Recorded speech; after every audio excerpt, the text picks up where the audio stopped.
But this case continues. Yeah, I'm quite certain I can't finish this today, considering how it went just. Oh, right, my audio. Oops. But I'm quite certain I can't finish this today, considering how it went yesterday. So, I guess we'll see. I'm gonna have to improvise this week. And to be fair, the investigation shouldn't be that long for the second and third ones, I guess.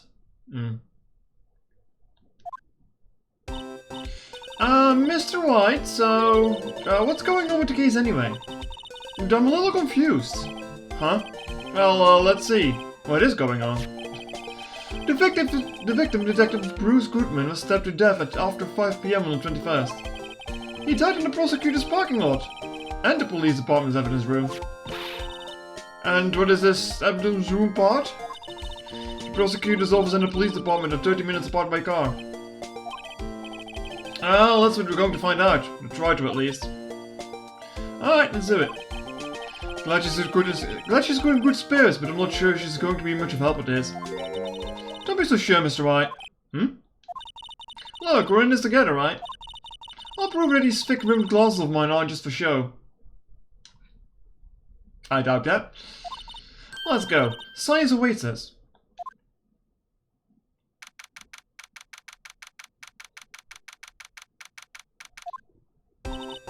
You know, I really don't think we should worry about the police department murder. There wasn't even a body found there. Who cares? But yeah, it was only our victim who was killed in the evidence room, no biggie. Besides, my sister would never do such a thing. I know it. That oil drum. Was it empty? The oil drum cooked over by the chief prosecutor? It was brimming with water. My sister raising evidence at the crime scene? Never. Even though she says they don't get along, Emma really likes her sister. That's not it at all. It's just... we're both professionals at what we do, and I trust her. Big words for a high school student. Well, there was blood on the floor, whether there was blood on the floor or not. The water in that oil drum washed it all away. Hehe. Ignore the strength of my science at your own peril, Mr. Wright. Huh? What's that grin for? The situation calls for one thing, that is... luminol testing fluid. Luminol? Blood is sticky stuff, you know. You can't just wash it away with a little water. Even if you can't see it, it's still there. But when the police have already done those tests, never trust anyone's eyes but your own, Mr. Wright. Just give it a try. Me? Why do I have to do it? I'm a minor. I can't even drink yet.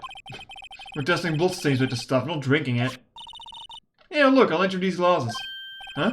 You have an extra pair of these things? Whoa. To test for a blood reaction, just spray the luminol on it. Like this, see? Press enter to spray on it.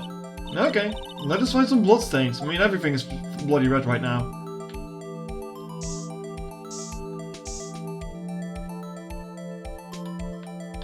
I'll have to spray more, sure. Hello, Charlotte. Good afternoon. Hope you're doing better. Can see your eyes shining by those glasses. So, this is a bloodstain. Yeah. Am I just shaken?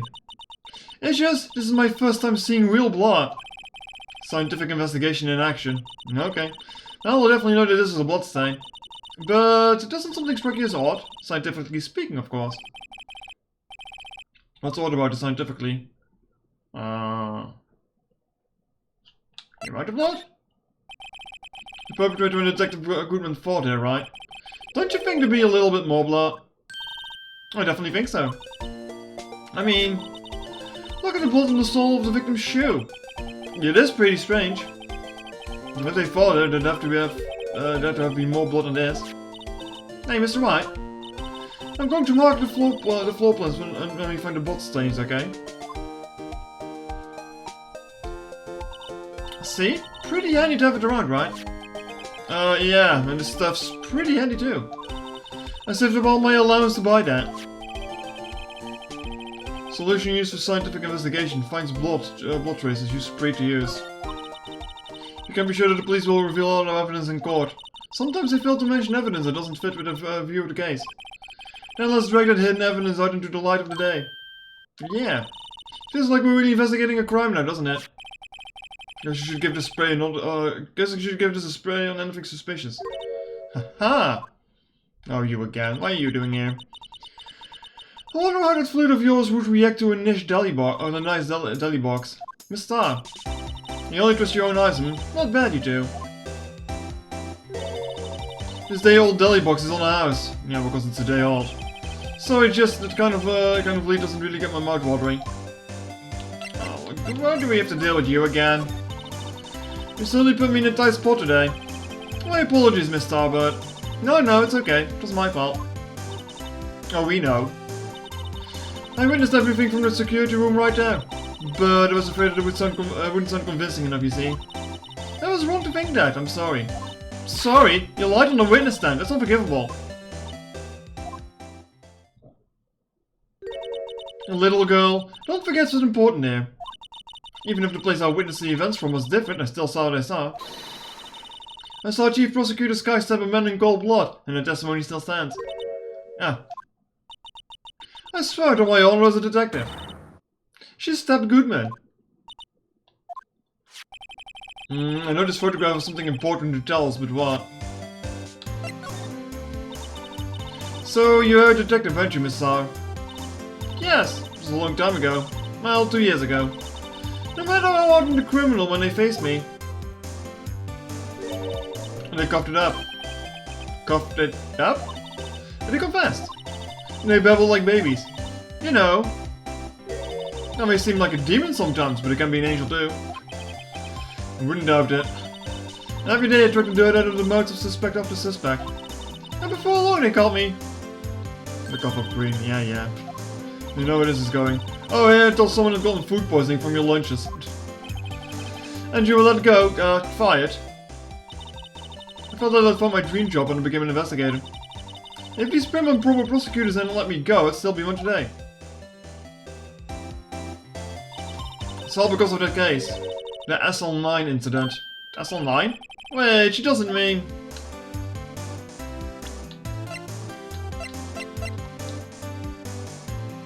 Oh right, so. Forgetting this and it present itself.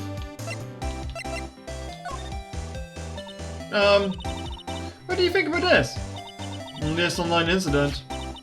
It's written on that knife. And on that note. Goodman. Goodman was the head detective on that case, you know. Really? The knife is evidence from that case, the murder weapon. It was due to transferal the very day that Goodman was killed. As I suspected. SL9 isn't over, not yet. Do you think you could tell us more about the SL9 incident? Apparently not. This is probably just going to give me the same dialogue, isn't it? Yeah.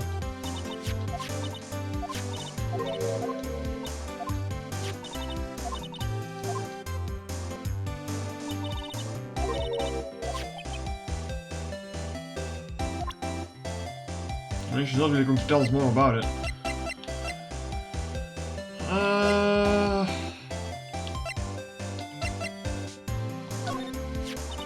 If you think about it, I could have taken the picture from the guard room. But even I get flustered sometimes. So I went straight to the scene of the crime. I rushed towards the chain link fence in an effort to stop the murder.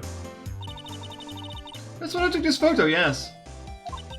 In other words, 5 minutes after the crime.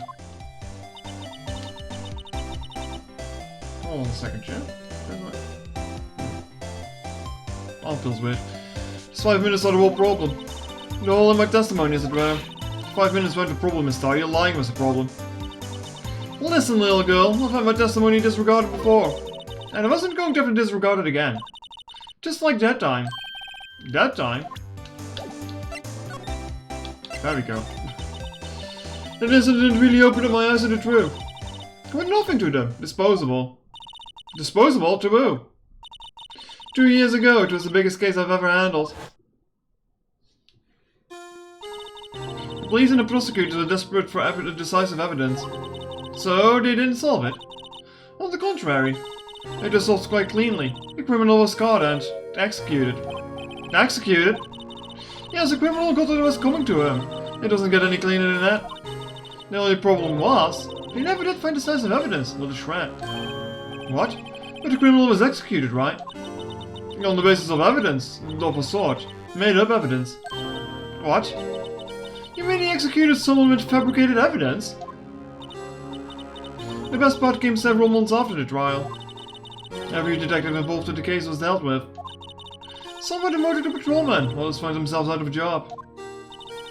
And you were one of those? Myself and one other person you know well. Wait, could it be? Exactly, Detective Jake Marshall. Oops, I mean Police Department Security Detail Officer Jake Marshall. As professional detectives, we investigated the case from every angle. Jake was particularly determined. And then it was over. And he was demoted. However, he hasn't forgotten, and neither have I. You haven't forgotten SL9? There was another side to that case, a hidden side. That's why we're after now. And no one up in their fancy offices can stop us. Wait. Those lunches you sell. There's only one reason I come to sell lunches in his accursed office. I come here to meet old friends. Boyfriends that can help me investigate. These horrible boyfriends. How many does she have anyway? Just when all the detectives on SL9 have disappeared, we find new evidence. Oh, there does be a connection. So, Rookie. What? It seems like you're serious about investigating this case. Yes. Then you should take this. A Salisbury steak lunch? I know a certain guy who might help you if you tempt him in the street. Excellent for putting Officer Marshall in a good mood. Mister? Officer Marshall, is he, are you going out? Why do you want to know? I was just wondering what happened to him. A long time ago, when he was helping my sister do cases, he was so nice. He got along so well with my sister, it made me jealous. And he was nice to me too back then. And this would be when Officer Marshall was a detective. But now he's so cold. Jake and I are merely cooperating on his investigation. We're putting the past to rest, as it were. Nothing more than that. I see. Thank you. Officer Jake Marshall. Any idea where I can find him? Anyway, I wanted to examine a little bit more here.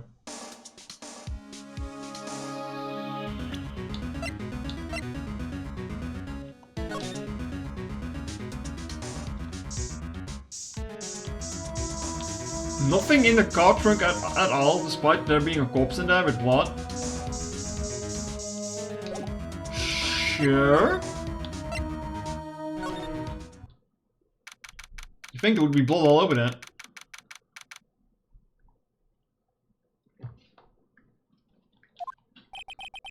Looks like Miss Kai is in questioning. I hope the detectives aren't yelling at her. How'd you kill him in two places at the same time? Can you imagine? How's she supposed to answer that? Wait a second. Didn't Mr. Gant say he arrested the suspect in the police department murder? Let's come back later. What's going on here?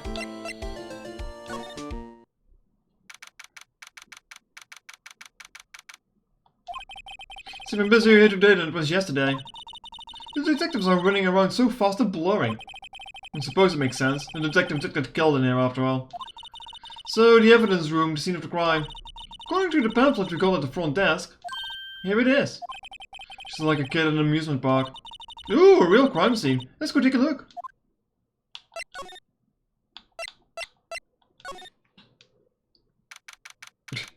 Howdy. Nice lasso on the floor there in front of the door. Jesus. What's with the decor in this place? It's very eccentric. According to the pamphlet, this is a gas station for the evidence room. So, beyond that door was the evidence room. The scene of the crime. It just seems that way. Oh. Oh. What's wrong? It's those cacti. They're so prickly, so imposing, it's hard to think straight. If you can't handle the cacti, stay out of the desert. What I want to know is, if this is a guard station, where's the guard? I have a feeling I know who he is already. Yeah. Yeah.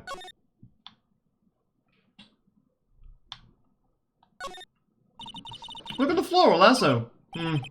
Looks like it's set up to trap something. A trap? Here? Wait, no, I know. Maybe someone was trying to catch a wild bull in here. But the lasso missed.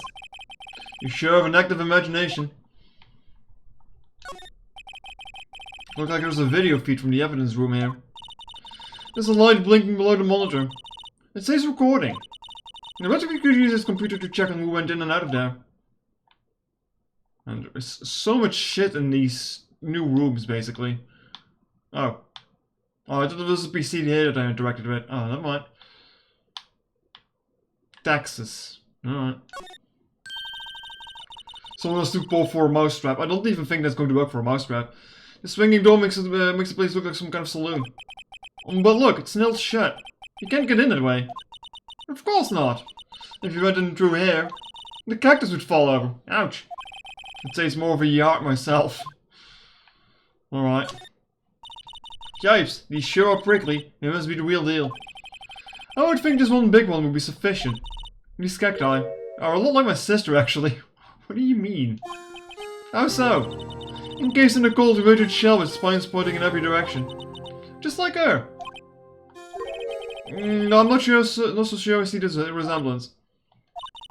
It's more an attitude thing than a physical similarity. There's a security guard uniform hanging here. Looks more like a costume than a uniform, honestly. Oh, that's Mario. A leather jacket, a leather pants, a leather... What is that called again? A punchy? A paunchy? A pinchy? Oh, I know, a poochie. Wait. Maybe that wasn't it. It's a poncho, but I think I'll keep that information to myself for the time being.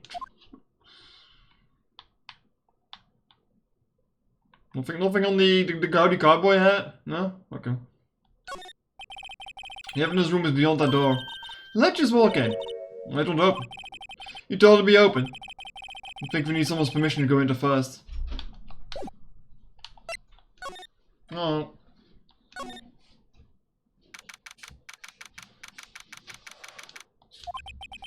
This place is charged with frantic energy as always. Please! Huh? Wasn't that? One steak lunch, please. Oh, it's you. Detective Gumshoe. Now's no time for chit-chat, pal. I'm a busy man. What I really need is a steak lunch from Lunchland. Oh, you mean one of these? Actually, it's not for sale. I think I just heard the sound of his heart breaking. Now's no time for despair. We've caught a criminal, now we just need evidence. The criminal? You mean... Oh, you heard about the stabbing in the police department evidence room, right, pal? On the same... Ugh. What are you doing? On the same day, the detective was killed in the prosecutor's parking lot. Another detective was killed at the police department. And the perpetrator, do you have a suspect? Well, there was a suspect. Just arrested him, in fact. It's the biggest scandal to hit the station in ages. Everything's topsy-turvy. But Detective Gumshoe, who was it? Listen, pal, all I know is that I need a steak lunch, pronto. Standing around here talking isn't going to fill my belly. Wait, don't leave. If you want to know more, head out to the detention center, pal. Questioning should be over. So I figured he's down there having a good cry. Later. Could they just, like, you know, give him the lunch? He ran off to the evidence room. Well, this investigation is off to a running start. Oh, now we can go back here. No, he's not there.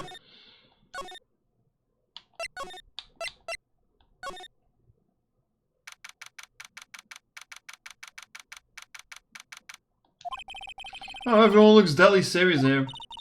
Well, there was a vicious murder with a detective, of a detective down at the police department. Yes, but the same detective was also killed at the same time in the prosecutor's lot. Makes my head hurt. Well, first things first. Let's go check out the police department crime scene. You sound dead set on, you sound dead set on investigating. We don't mess up, or we could wind up dead. I doubt anyone wants more mysteries or dead bodies around here right now. But it doesn't look like anyone's going to help us much either. Speak to the chief of the detectives. He's glued to his computer screen. What? Detective killed in the evidence room. Tell no one outside the police department. No! I told that old lady at the restroom and everything! Someone's getting an emotion. He must be one of the detectives. He's mumbling something to himself.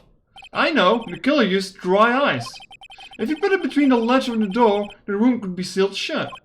This is good. I'll win a Writer's Award for sure. He's not writing a report. He's writing a novel. Oh boy. These are the detectives' desks. Computers and files on each of one of them. Funny, they're a lot tidier than I expect.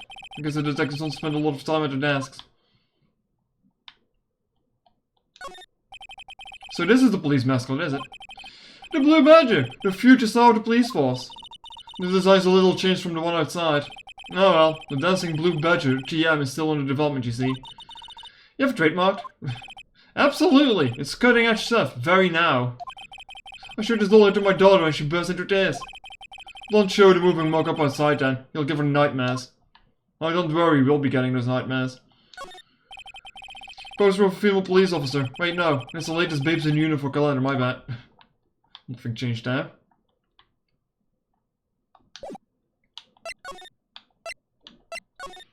Alright, sure, what's going on over here?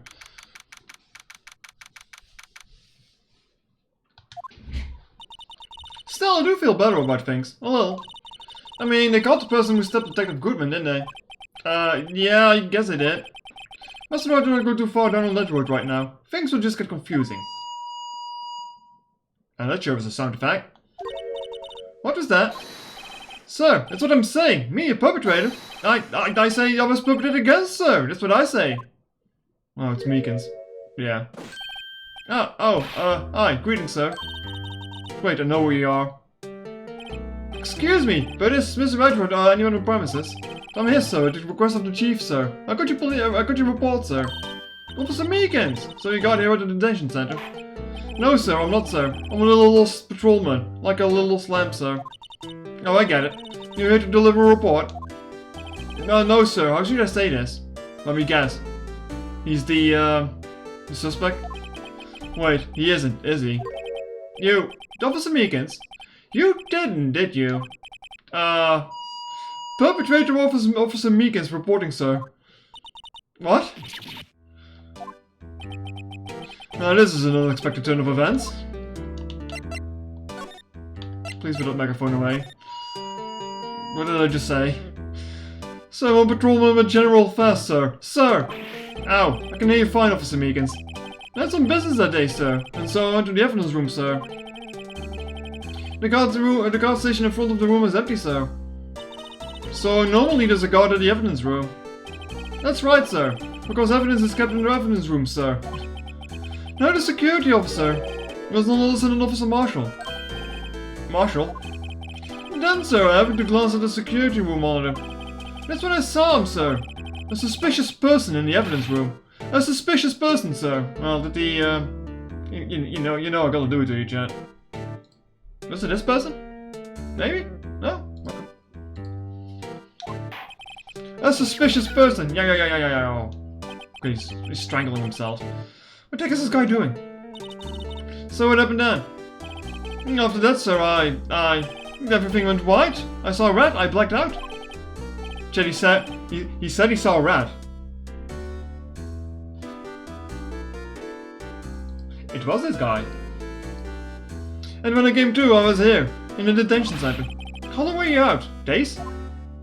Might I ask, what happened to your hand? And sir, there was no room to manage me, sir. So I did what I could do to wrap it up, sir. A bandage on his hand? Just like this guy. Yeah, there's a lot of similarity between this case and the one at the prosecutor's office. I really need to wait until the Texans don't squall. First things first, tell us how you hurt your hand. How about your hand? Did it happen during the course of the crime? Well, you see, sir, don't you think you could just confess? You should just confess. But sir, there's nothing I could do. Nothing you could do. Sir, to tell the truth, sir, when it happened, when the detective pointed that knife at me, I just hollered, sir. Then the next thing I knew, I was unconscious. Next thing you knew, you were... Huh? Then when I opened my eyes, I was alone in the evidence room, sir, all alone. Alone because Detective Goodman had disappeared. What? Then when I looked down, I was gushing blood from my hand, sir. Oh, the shock, oh, the sorrow, sir. Can you imagine how I felt? The victim's body disappeared. Oh, well, I shouldn't have skipped another one. This I'm sorry. I don't mean to pry, but are you the perpetrator? You are the perpetrator, correct? You killed Detective Bruce Goodman in the evidence room, right? Sir, please don't look at me with those sad puppy dog eyes, sir. If you have to label me as a perpetrator or victim, sir, then label me victim. I would, but you happen to be in detention and alive and well at that. Ah, yes, well, that's true, sir. I suppose you could say that. Did you know the victim, Detective Goodman? Well, sir, if I had to label him a stranger or a total stranger, then I say he leans heavily on the total stranger side. So, you didn't know him? Sir, I work in a tiny department devoid of light or the creature comforts. I don't know any detectives. So, if he was a total stranger, why did you stab him? Sir, I had no intention of killing him, sir. None. Nor do I have any recollection of killing him, sir. At least someone around here is more confused than I am. Do I have anything to present this fucker? Probably not that. Knife? Officer Meekins, this is for you. Eek! I'm scared of knives, sir. It's okay, I just wanted you to take a look at it. That's it, sir. Last night, sir. That's the one. It was an apple, sir, in my dream, and it was being peeled. Second thought, you don't have to look at the knife. He's overreacting to the knife, but I guess he's seen through a lot.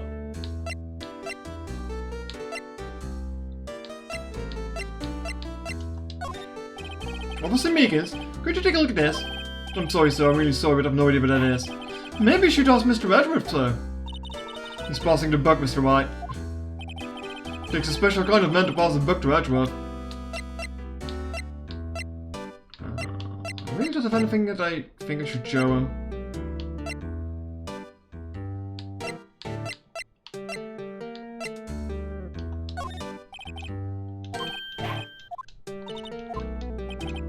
I'm just gonna present him everything. Hey, why do you have that? That's from the day it was taken to the prosecutor's office. The day that Detective Goodman's body was found in the trunk. So this means I'm a free man, innocent. If this is a dream, sir, then I hope to never wake up. If this is a dream, you'd better wake up right now. Okay, nothing like that. I'm just going to present him everything to rule out any possibilities that I'm like missing anything.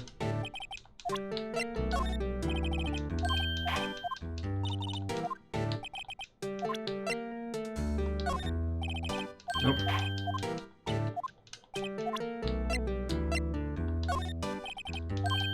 Pick up and smell the ashes.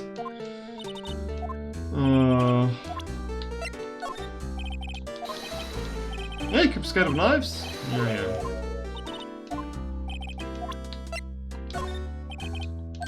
Okay, yeah, he's literally got nothing. Alright, now the ID. Why do you think you could take a look at this? Hey! That's it, sir, that's it! What's that? That's what? My head was blank until this very moment. But sir, now I remember, sir. You mean you remember what happened? Correct, that card. I like it. This is the last thing that I show him, and it's actually something that does happen. See, it's good that I checked everything. Correct, that card, and the card was the cause of it all. This ID card? Exactly, sir, that's exactly it. Nothing could be more exact, sir, nothing. And the word prying is a little deeper. Can you tell me what it is that you do remember? Well, sir, you might say I'm a little lost patrolman. A lost little lamp, if you will. I didn't know Mr. Detective Goodman who was in the evidence room. And that's why you thought he looked suspicious. Sir, I entered the evidence room and I asked the man to show me his ID card. Now that sounds pretty much by the book so far. That's right, sir. That's what I've been trying to tell you. So you asked Detective Goodman to show you his ID card. What did he do? That's the thing. Suddenly he pointed a knife at me. What? Sir, I assure you're as flustered as you are right now. So I whooped and leapt at him. Detective Goodman pointed a knife at him? Do unto others before they do unto you. My father's own words, sir. What happened then? Well, my eyes, sir. Everything went white. Then when I awoke, I was here. Right. So, from Officer Meekins, why was it that you were, why was it that they arrested you? What do you mean, Emma? Let's look at what we know. Now, Officer Meekins didn't know Detective Goodman. And then the victim who we met at the scene of the crime and didn't show his ID card. In other words, we have no way of knowing if the victim really was the victim. And if this body just disappeared from the evidence room, you don't even know if anyone actually died. That's it, sir. That's what I wanted to say. That is, I did say something along those lines. Which still ended up here. Well, they told me that it had to be him, sir. On that day, at that time. Detective Goodman was definitely in the evidence room. That's what he said. But you don't remember the event clearly. No, but the videotape is quite clear. Videotape? From the security camera. The crime, my crime. The crime I swore to stamp out. It's there, it's me, it's on tape. And you waited until now to tell us that? I'm sorry, really sorry, sir. I'm over my badge, I don't deserve it. No thanks, I have my own. Well, I guess we better go check out the crime scene. Oh boy, Chet, are you ready for the,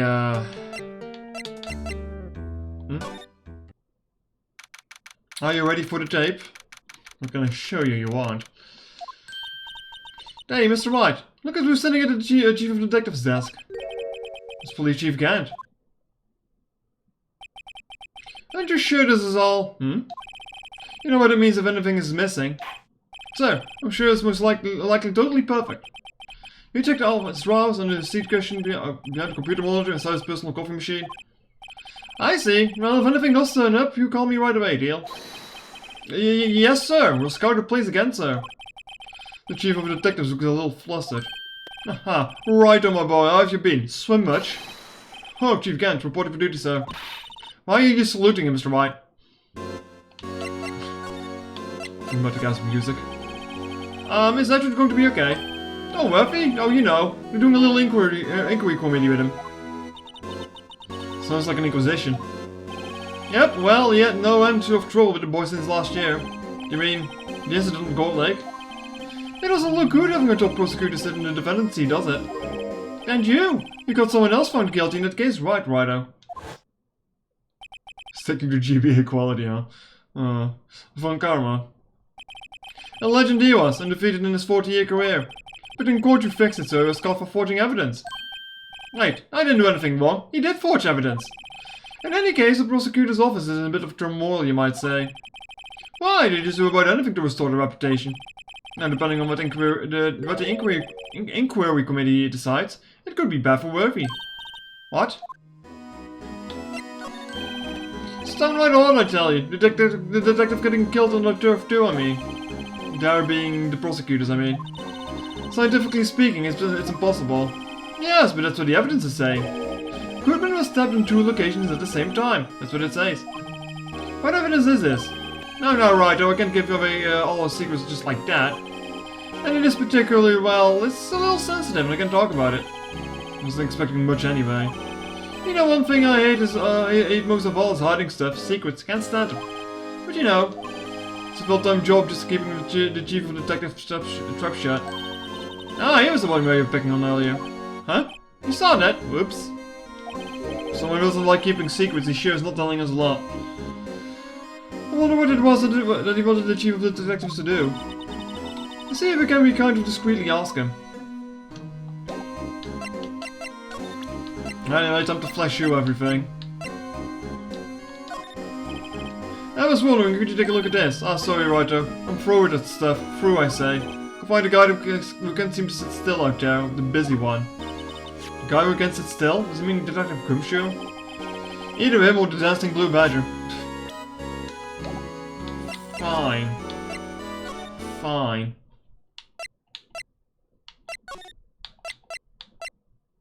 This is a weird way of moving from location to location.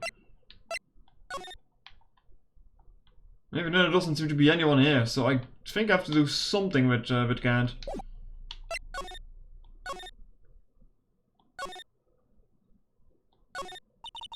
Blue Badger is still writing around today.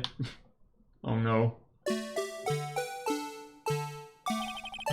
Let's give him the benefit of the doubt and say he's dancing. Is he really? Is it really? Speaking of dancing, the whole police department has been dancing around like crazy since yesterday. Gonna take out his batteries. I just can't help but feel he's going to do something naughty. Look, the patrolman is saluting the other guy. He must be a detective. Ask me, how many fingers do you see? I'm sorry, I don't know. Oh, that's 20 for the left, but no one near that for the right. Get glasses, officer. It wasn't a salute, it was an eye test. You make a good pair. Comedy duo on the streets here.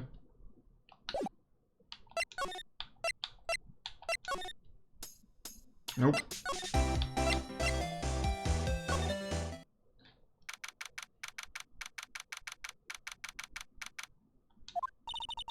Well, this place is as classy today as it was yesterday. And I'm sure it will still be just as classy tomorrow, Emma. Suddenly Munzite, yeah. Incidentally, Edward's not here. I'm sure he's off doing important investigations. I hope that's what he's doing. I guess we'll have to come back. Nothing seems to be standing out here, so I'm not going to bother investigating everything again.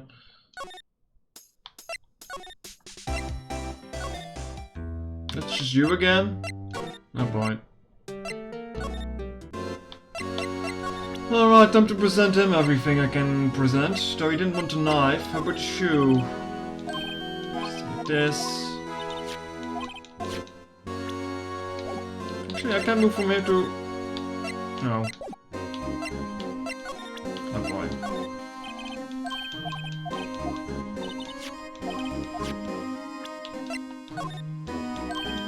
I'm just gonna mess with everything again.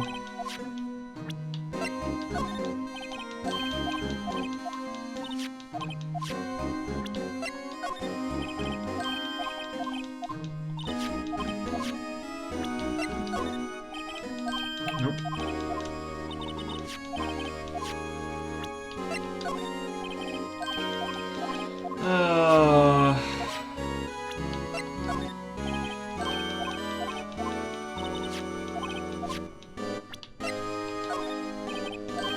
Got neither.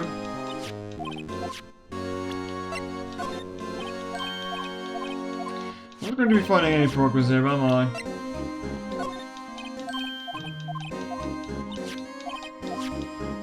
I'll present you the food.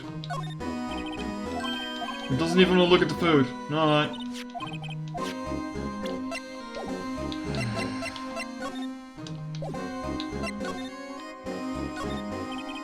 I'm sorry you had to see that. What exactly did the chief of police want you to do? I'll see over there. There's Goodman's desk. He wanted me to check it for anything that might be a clue. He took away every last piece of garbage in the trash can. So nothing belonging to Detective Goodman is still here? Of course not. Well, except for this. What? You kept something? Sure, why not? It's not important. He didn't even finish writing it. It's a lost item report, but it's only half complete. Lost item? Did Detective Goodman lose something? The date of this is February 21. Better make a note of it, just in case. What else has that date on it? Should really get back to investigating the police department crime scene. Oh, I guess they just wanted me to find that. I'm like, not interact with this guy whatsoever. Right.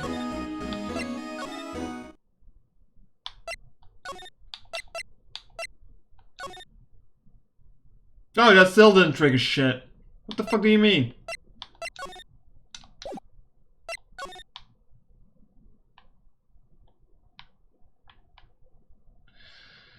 Oh lord. What do you want me to do, game?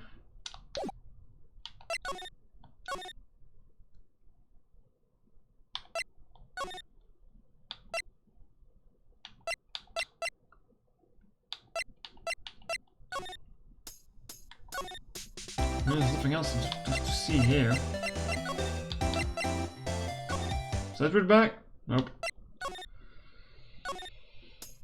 So I'm just gonna check the guide chat. I'm not in the mood to walk around for 5 minutes finding nothing.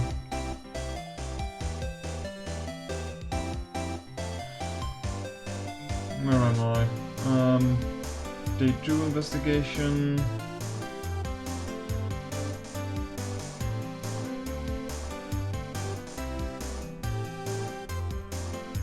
Never mind. I'm dumb. I'm fucking dumb.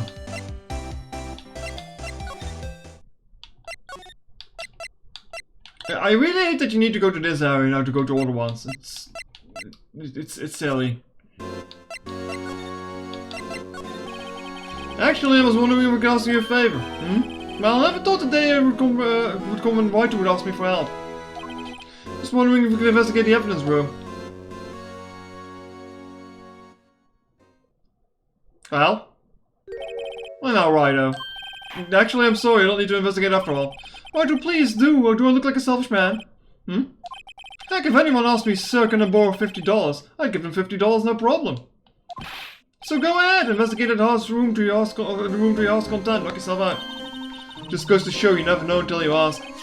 Then for you here, you can borrow this. Hey, this is a detective's ID card, isn't it? The guy's rich. Hey, can you borrow me $100, please? Special card for guests, so don't lose it. Yes, sir, it's an honor. You run along now and do your best now. Later, folks. It looks pretty cool on my lapel, doesn't it? Just think, a real ID. You see, nappy. Yes, sir, because, sir, you're getting to the evidence room now, sir. Why are you talking like Meekins? I think this place is a bad influence on the girl.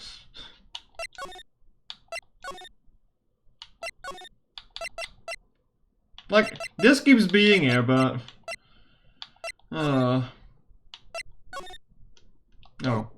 need to examine it? I guess I do. The evidence room is beyond that door. And you have the ID card from Chief Gant. Let's just walk in. It won't open. Aha! The card reader is turned off, see? What's the security guard thinking? Howdy, partners. Well, what's made Mumba Bean the sky so grey? Oh boy. Officer Marshall! Why does it have to be him? What's with that? Why does it have to be him look for? As you may have surmised, this here is my saloon. We're here to investigate the crime scene. Yeehaw! That card you got there on your chest. That's better than a sheriff's badge in these parts. Yeah. Well, what are you standing there for? Get along, little doggies. Crime scene's awaiting. Looks like the card reader's on again. While we're here, I was wondering if we could ask you some questions. Sorry, cowboy, but I got no mind to tangle with your home race. You're busy then? Did I say that? I only said I didn't wish to speak with you. Actually, I said you had no mind to tangle with his home race. Same thing, Phoenix, same thing. I was wondering if we could talk to you. Sorry. But I'm off to roam the lands like a tumbleweed on a white prairie. Like a gunslinger loading a six-shooter, I say a little prayer. Grog? Grog, please. What was it all about, Mr. Mike? I think I was just too hungry to talk. You're saying that it was because his stomach was growling. You have no idea what he was talking about either. Well, in any case, we need to get cracking on this investigation pronto. Have a look at this. That smell! Ah, reminds me of Texas. So, Officer Marshall, you're from Texas? No, I just saw a special on the television the other day. Is this from my baby? Yeah, Miss Star. What's this? What? What's wrong? A filet steak lunch. I see. I don't see. Don't know what that means. Steak lunch given to Officer Marshall. Alright, Bambino, you win. Ask me. Munch anything. Finally, seems like he's willing to talk. I think he's willing to eat, but sure. No. Give me a second, chat.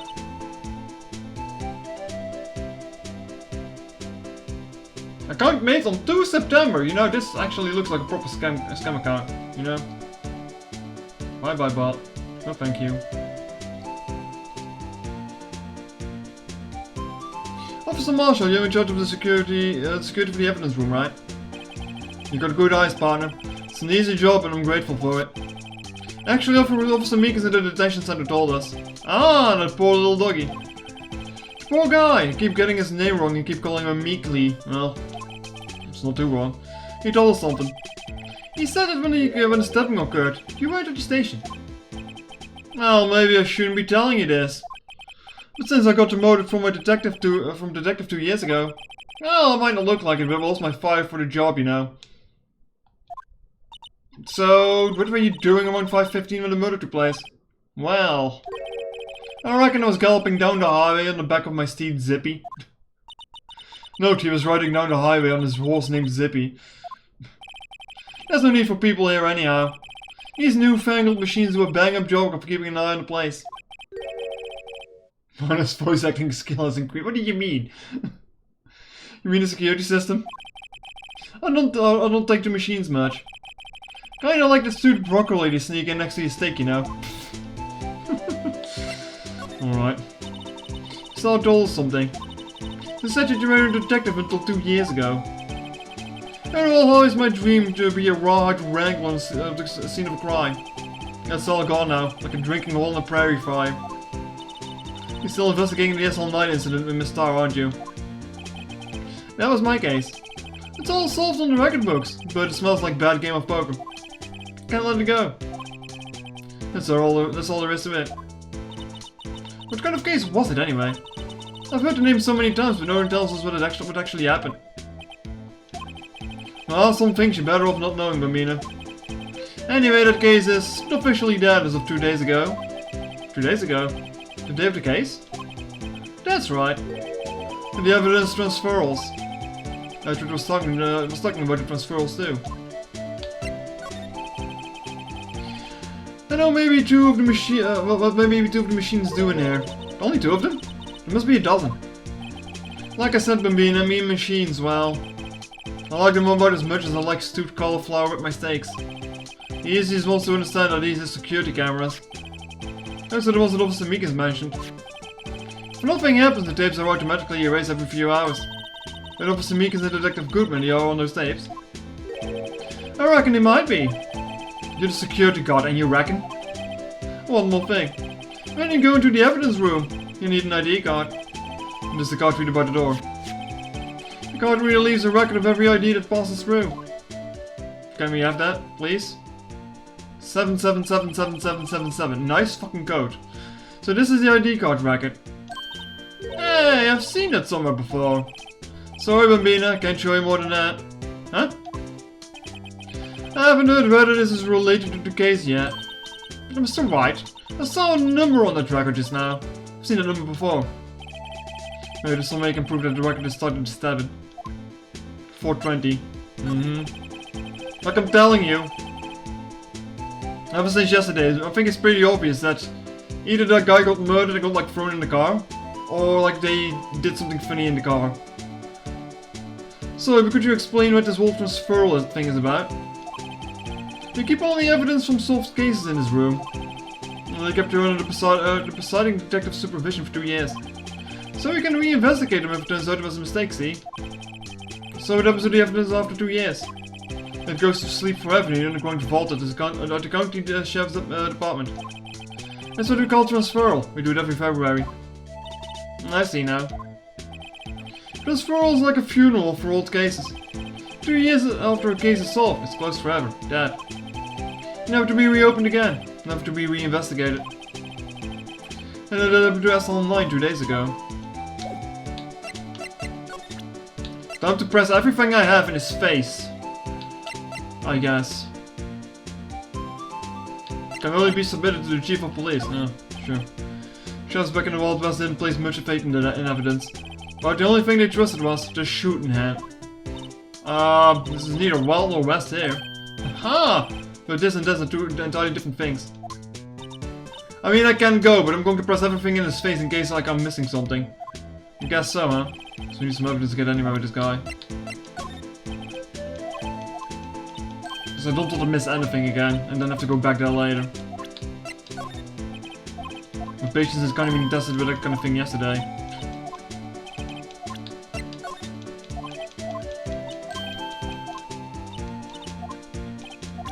Besides, it doesn't hurt. On the occasion that I'm missing something. Oh, oops. We'll investigate that.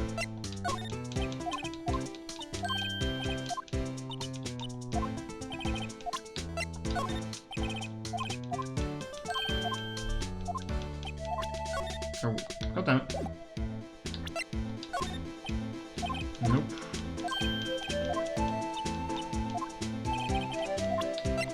How do you like the blue badger? No. Not at all.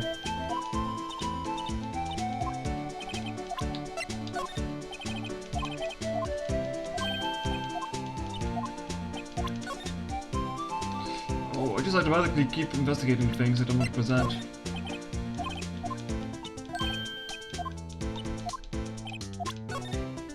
God damn it! Why is everything why can't you check everything in here?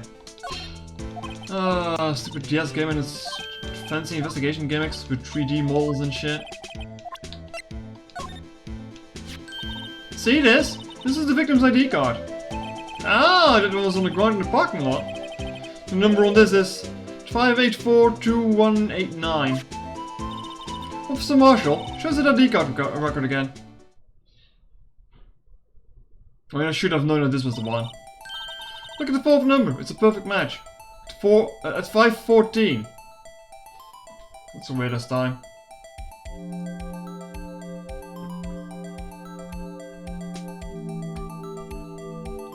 Oh man, I'm thirsty. It's a perfect match. It was used at 514, right before the stabbing. What's more, there's only one of them cars in the world. So, when the incident occurred, Detective Goodman was in the evidence room. But wait, what did Officer Meekin say? So I entered the evidence room and asked the man to display his ID card. So he asked Detective Goodman to show his ID card. What did he do? That's the thing. Suddenly he pointed a knife at me. I've had his ID card then. Why would he have pointed a knife at Officer Meekins? Alright, compadre, you win. I guess I can give you this ID card racket. ID card racket added to the court racket. Forgotten ID. Maybe we should show this to all the people with IDs here. I never got the ID on the pass that I'm using for this door, am I? Well, evidence room time. It's quiet. The investigation must be over there. So this is the evidence room. It's really kind of like a graveyard. Graveyards are supposed to have grass and trees. This feels more like a morgue. Nice try, Mr. Wright. You can't scare me. Oh, the hell are you doing in here? Eek! Whoa! Pfft. Sorry, I thought you were a ghost. I wouldn't recommend going around smacking ghosts on the head, pal. So is it true what I heard? Righto, please. Do I look like a selfish man? Like if anyone asks me, can I borrow 50 bucks, I give them 50 bucks, no problem. So go ahead, investigate the room, knock yourself out. Yeah, it's true. So Chief of Police Gant. You'll loan anyone 50 bucks? Even me? Oh, so that's what you were talking about. Actually, I was put in charge of the investigation for today. Just for today. Boss for a day. But you guess what? I got permission from the Chief, so you're the boss for a day. Gee, thanks. First of all, you'll want to have this. Scene of the stabbing at the police department. Alright.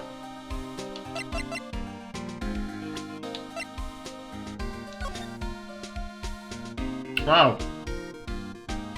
That's a very detailed map you have there. Great.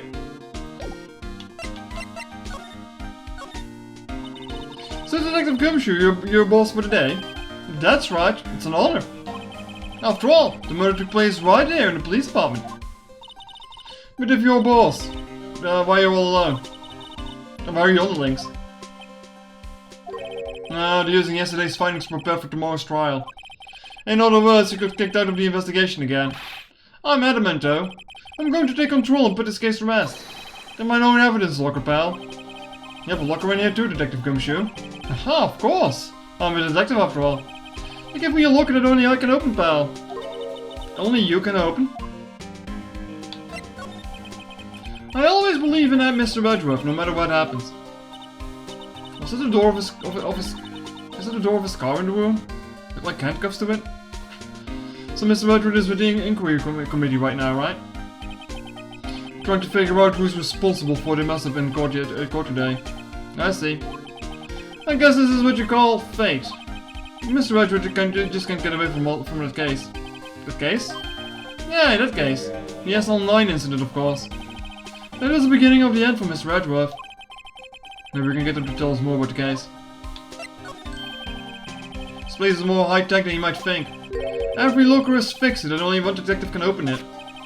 Using their ID card? Oh, that's the thing, pal. ID cards can be lost. Why? I'm on my third card since entering the force already. That sounds like a lot. Yeah, but even I can lose my own. My own right hand. Right hand? Oh, you mean your fingerprint? Exactly, pal. The lock for each locker is coded with fingerprint. So the only locker we can open is our own. Funny, they look like normal lockers. These are the latest model. There's a trick to the handles, see? The handles? On the other side of the handles is a sensor, and if the wrong person touches it, zap, you get a shock. If that's what happened, my hand would be black and smoking every day. In any case, the locks aren't that obvious. There are even some people on the force that don't know about the fingerprint locks.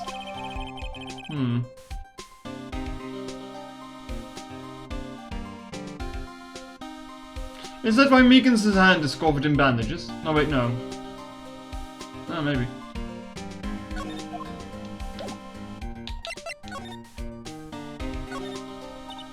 Whoa, look at this big pile of junk in the corner.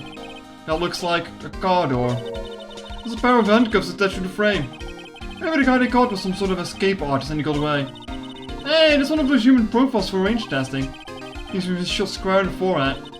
Better him than us. Something's sticking out of here. Looks like a shirt. I guess it must be evidence for some case. I wonder if Detective Gumshoe put us here. There you go, pal, making me out some kind of slob. I'm not responsible for the evidence here. That's sad. I bet the evidence locker was opened recently. How do you know? If you leave things hanging out like that, the evidence gets dirty or ripped. The guard checks on the kind of stuff and notifies the detective responsible. How many times have I had to breathe him down my neck? So about some silly evidence. Sounds like Detective Gumshoe leaves evidence hanging out a lot too. I bet he doesn't tuck in his shirt under the trench coat either. You go to talk behind someone's back, don't do it right in front of him, pal. This place is stuffed with evidence. Stuffed with dreams. I'm not too sure about the dreams. It won't open. Did you really think it would? Hey pal, security's high tech around here. Oh look, it's a fishing rod and a metal detector. So some bulky equipment is getting dust here. That sorry looking fishing pole is that? Ah, that's my personal pole. I never did get around to using it. Wait, I've seen that somewhere before. Right, pal, that's a metal detector. The one that led to solving our case at Gold Lake, remember? Oh, right. Wow, it feels like it was ages ago. No, Phoenix, it was last week. I don't think I've seen this one before. Oh, that's a bug sweeper. I'm sure it will come in handy in solving some case sooner or later. Oh, that's some foreshadowing, isn't it? A cheap looking box? Can't judge a person by or a machine by their cover. You gotta look at their heart. And this shit is already going on for an hour. Christ. Aww. Body handprint, huh? You know what? What's this? Blood? Well, it's a little worn, but it's definitely a handprint there. Looks like someone tried to wipe it off. Mr. Wright, I wonder if there are other blood stains left in the room. We should use a testing fluid to check it out. I'm gonna do that first. And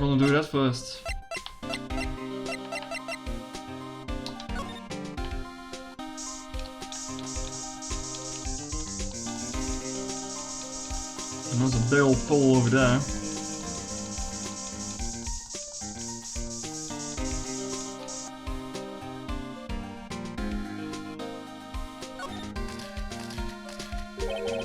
It must have been a mess full of blood, if I've seen anything like it.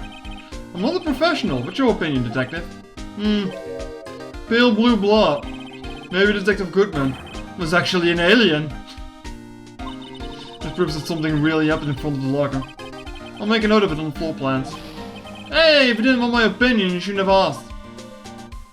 Yeah, honestly, we shouldn't have asked.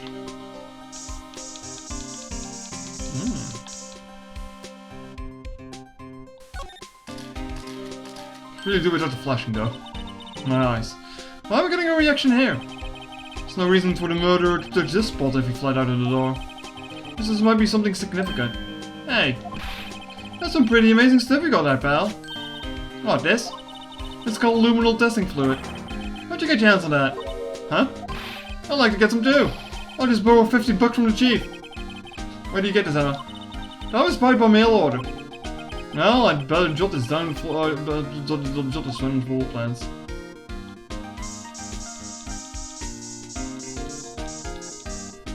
Did I check the door?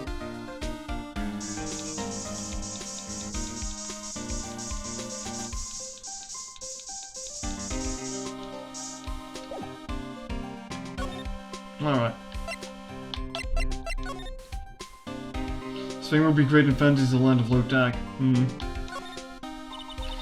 What's the solemn pain doing here? Since the dawn of time, true art has always been a war against oppression. Alright. True art? I noticed that there's blue and yellow paint here. Perhaps we're witnessing the birthplace of the Blue Badger? Well, you might say this is my studio. Here, in the evidence room. Oh boy. How would you do this, Gumshoes? Someone left a glove here, but only one. Detective Gumshoe, maybe? And there you go, pal, making me out to be some kind of absent-minded detective. Is that what you are? That's evidence from the case, you know. You mean SL9? It does have a tag on it. Tagged evidence from the SL9 incident. Extremely thin rubber glove.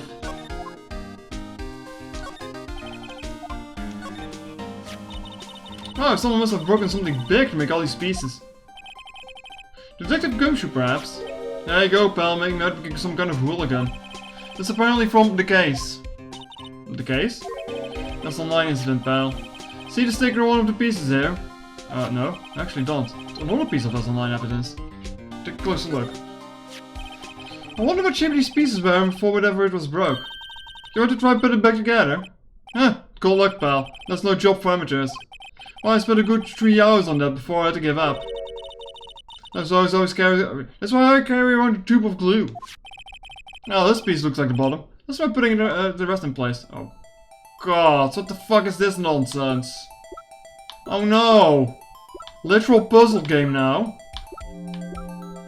Oh.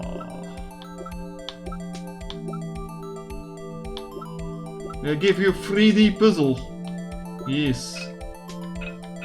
Oh, you can turn. Oh no! What do you mean you can turn them around too?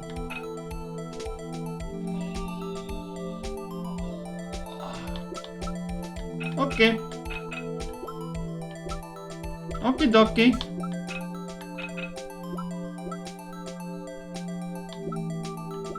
Just look for a piece that fits in there.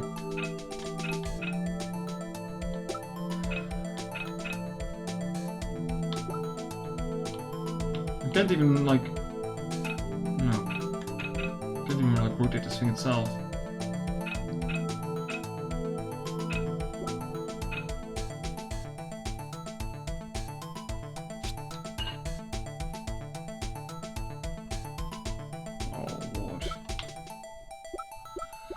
Well, this is making me do all of them in order.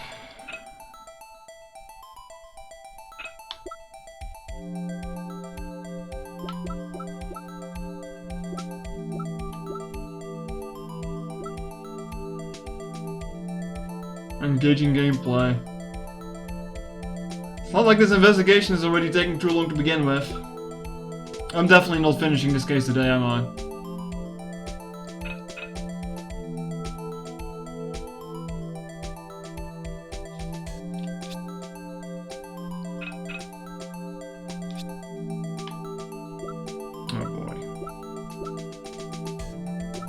Oh, you're having fun?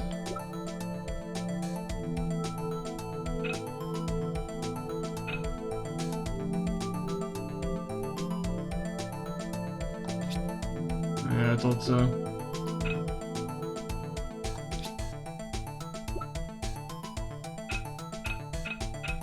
The little thing on the top of this makes it look like it's like the top of the thing, right?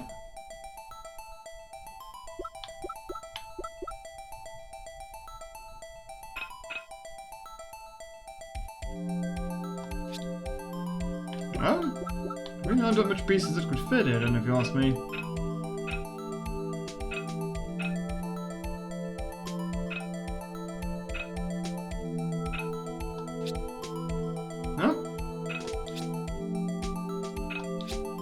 I mean, eventually it's just going to boil down to me flipping these pieces around, isn't it?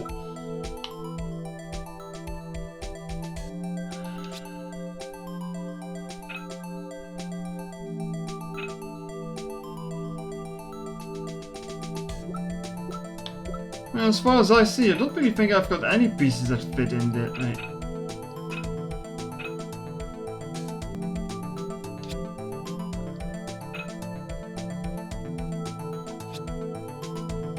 No? No, probably not. Christ.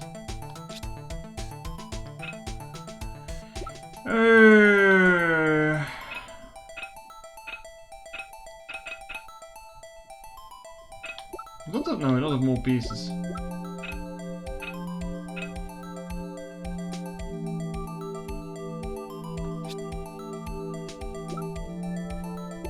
Like, I'm not seeing anything that fits here is the thing. Doesn't matter why, no, doesn't matter why you rotate them.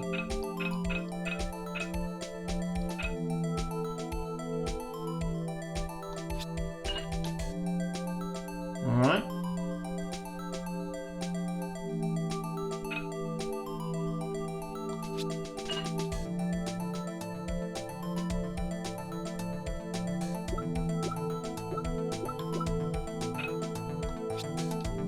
No? Sure about that.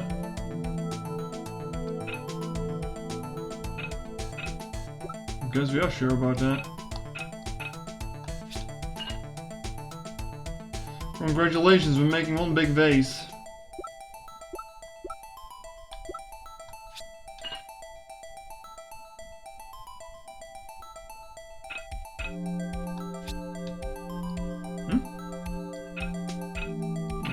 Fit.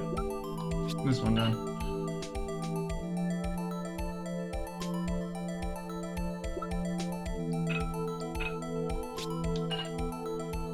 What on earth is this thing? Oh, a piece is missing. Huh? Well, I think we did it, but some of the pieces are missing. Yeah, I got that far too in 2 minutes myself. The problem is finishing it. Some pieces stolen, but you were missing to begin with. Still. No.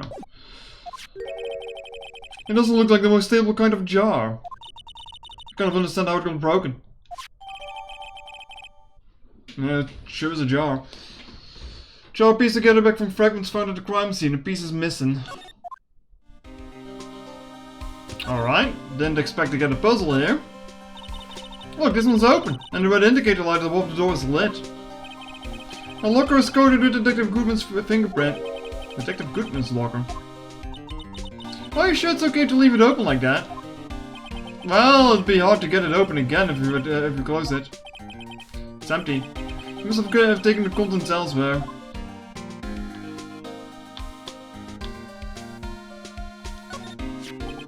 If you put these pieces together, it makes a jar. There's two things that bother me.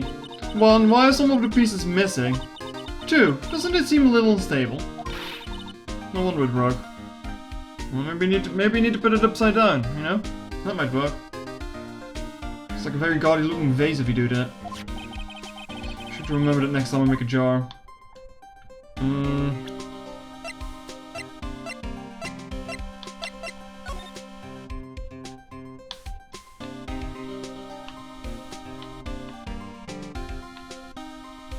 Okay, that makes slightly more sense, maybe. I don't know.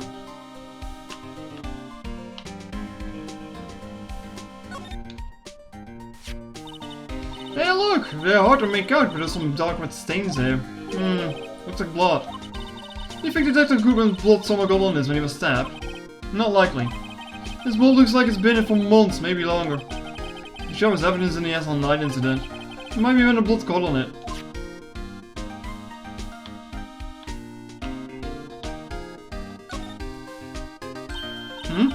This thing doesn't have a bottom. That's weird. I wonder which side is up. Better yet, what's the purpose of a bottomless jar? At least it doesn't collect dust inside, right? I guess. Doesn't seem to be anything else on this.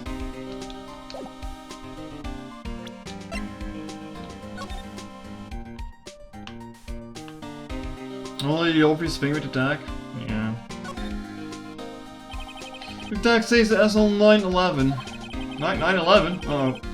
I guess this is another piece of evidence from that case.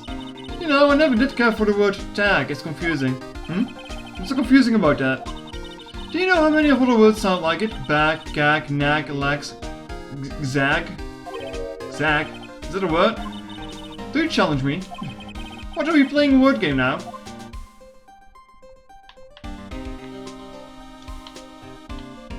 Yoshikage Kira would love this.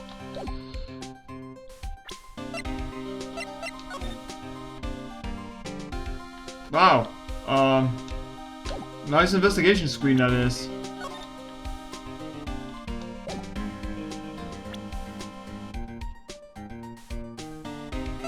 That's, yeah, that's pretty bad.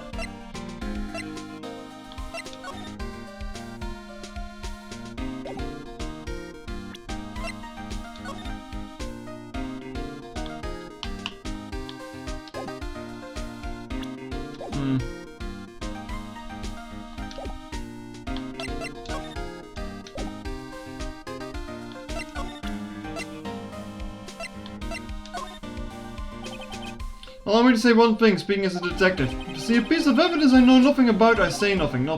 It's fine. You bet it's fine, pal.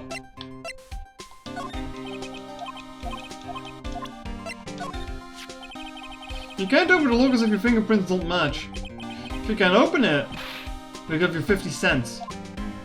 Note to self, the police department lacks faith in this lock system. After all, Detective Goodman was stabbed here after opening his locker. But at the same time, he was found dead over at the prosecutor's office.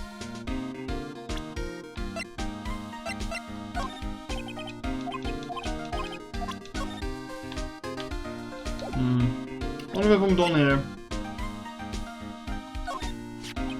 Could you take a look at this? This is the ID card record of the people who came in and on the day of the stabbing. Ah, I heard the rumors. So this is Goodman. Whoa! What's that? What's this? What is it? That second number. It's not your ID, is it, Detective Gumshoe? Mr. Edgeworth! What? The second number on this list belongs to Mr. Edgeworth. What? ID card and record updated. How would Edgeworth have come to the evidence room? Huh. Oh, would you look at that?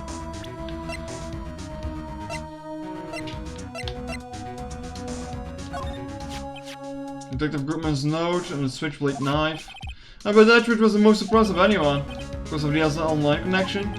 It was Mr. Edgeworth's first big case, you know, 2 years ago. It was the first time the world knew Edgeworth wasn't meant to be feared.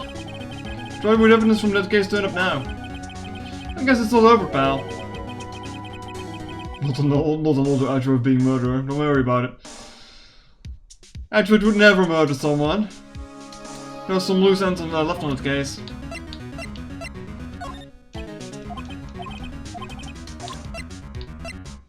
Alright, I guess I'll just skedaddle now.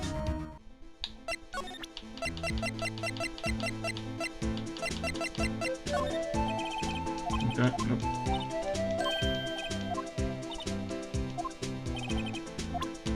Well, at least I enjoy his music. That's one thing.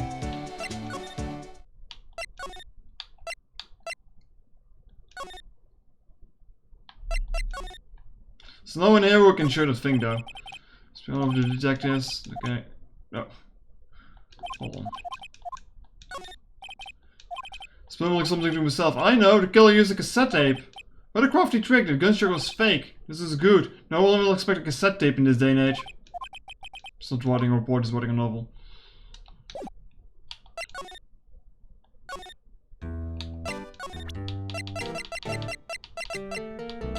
Oh my god, I got so much fucking evidence at this point.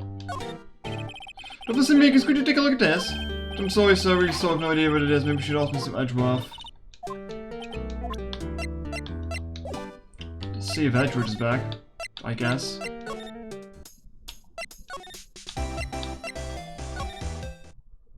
It doesn't look like it. Alright, time to investigate whatever the hell's going on there. Hey, a chessboard. I'm not up to my chess, but it looks like Bison too. Okay, it's the same.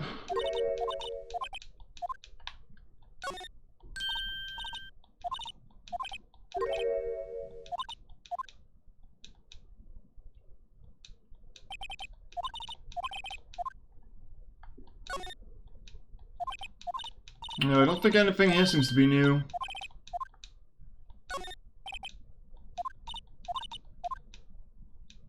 Probably have to do something else with Gumshoe in the evidence locker, because it's like the last thing place I was at.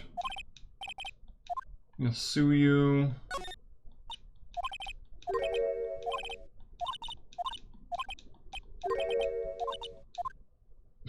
Don't show me all back. You give him a PTSD.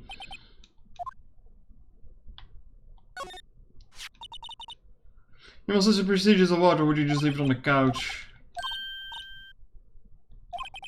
Back in elementary schools, he won awards for all kinds of things. Speed contests, essays, playing the flute, golf tournaments. It doesn't sound like your typical elementary school stuff. But he always hated receiving awards, like he makes some sort of remark like. I know the par 5 walked, no one else needs to tell me. That's how he's always been. Kind of gets under your skin, doesn't it? Sugar's even lazier, must be a lucky jacket. Alright. Maybe I'll take a picture, maybe not and take a picture. She's getting way too excited about this. You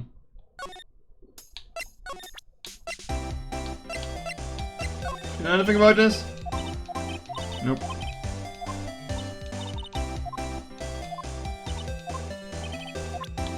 Anything about this? No.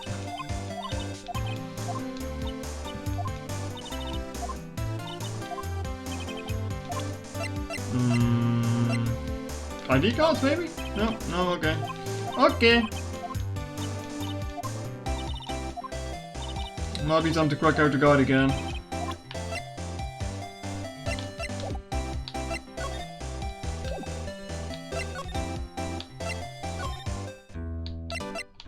Well, I guess I got some new stuff to present you, but... ID, go through Mr. Edgeworth. Oops. Rubber glove, nothing. God damn it, they're doing this shit again. No, I'm just gonna check a guide.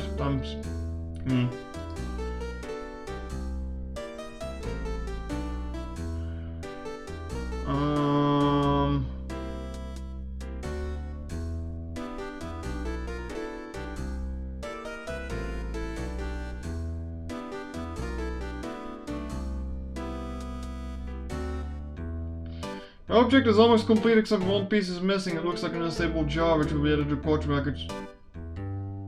Take out your luminol and start spraying the scene. Current spray texting.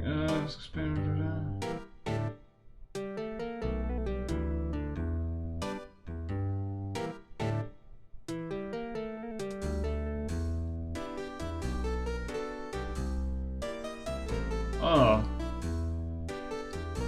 Oops. I missed something in the evidence room. Why is it such a hassle to get there? So much menus you have to go through.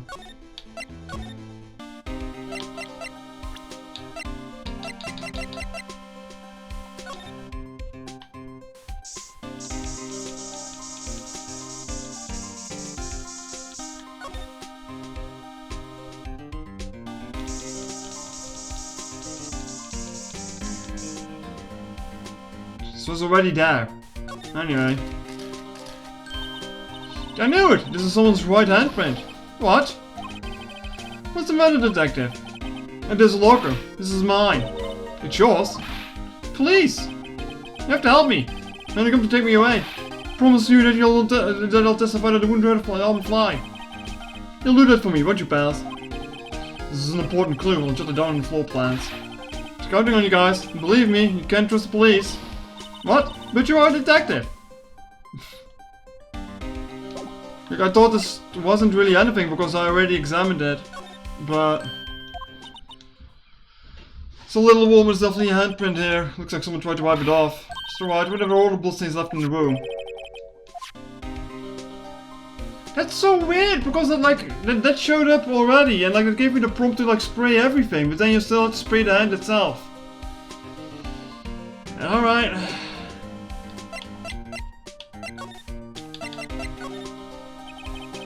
Now that was a bloody violent case. Violent? So it was a murder. A serial killing. A serial killing.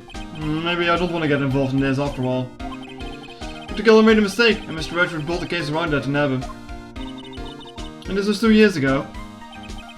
That pushed Mr. Redford right into the spotlight. And this started the rumor mill.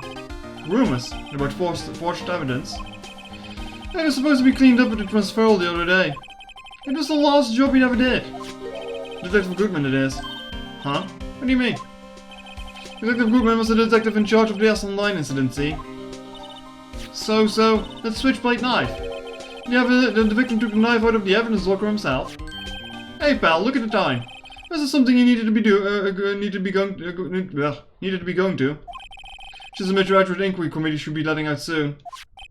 I'm going to give him my report of the day. What the fuck is that? It might help, you know. Report? You mean a note written on the back of that flyer? The one that says nothing but no problems. Hey, it's Mr. Redford we're talking about. I'm sure I can use a report like this. I believe in him. When his enemies when he goes friends like Detective Gumshoe. Come off, pal. Later. I should probably see what Edward has to say too.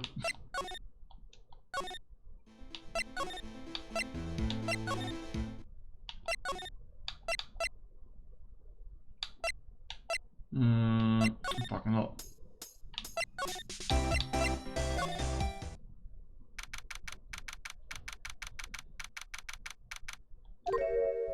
You? Ah, guess my apologies. Oh, it's you.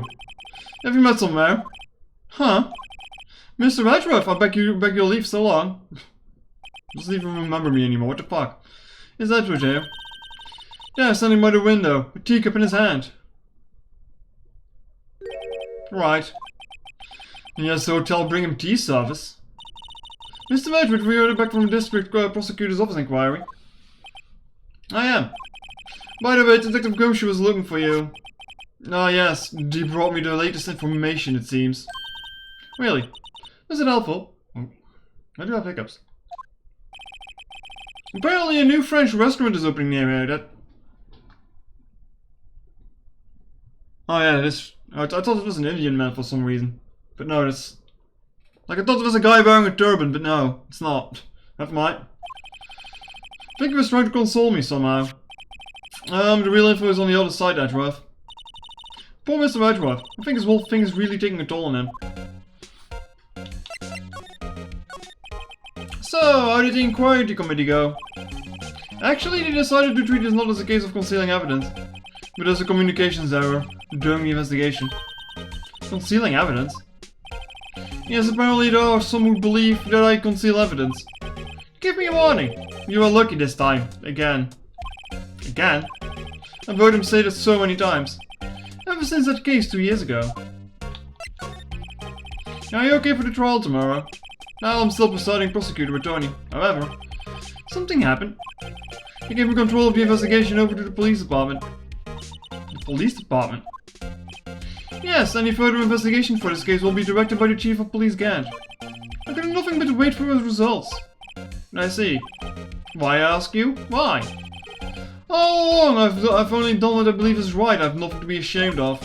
But still. Wow, I've never seen him this out of sorts. Alright.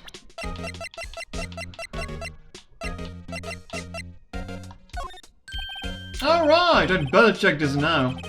As I was saying, What's this? The record of ID card usage? Ashworth, you went into the evidence room today, didn't you? Just before the incident occurred, no less. Yes, that's true. Why, Mr. Edgeworth? Please don't look at me like that. I was asked to go. By Chief Kent, no less. The Chief of Police?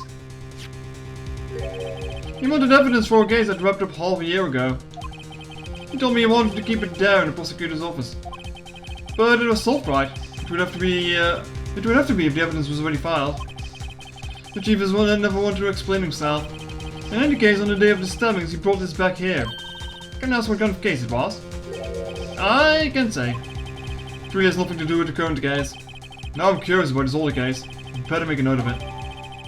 Screwdriver. Evidence from a past case of Edgeworth. Brought back to this office by Count's request. Screwdrivers? This is not from the first case, right? Considering we also saw the bellboy here. Stubborn as always. I told you this has nothing to do with the current case.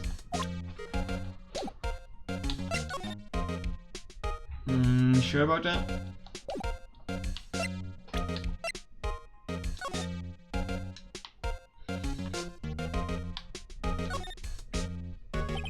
The tag says AI-16. What's that gonna do with anything? Nothing, apparently. At least that's what Edward said.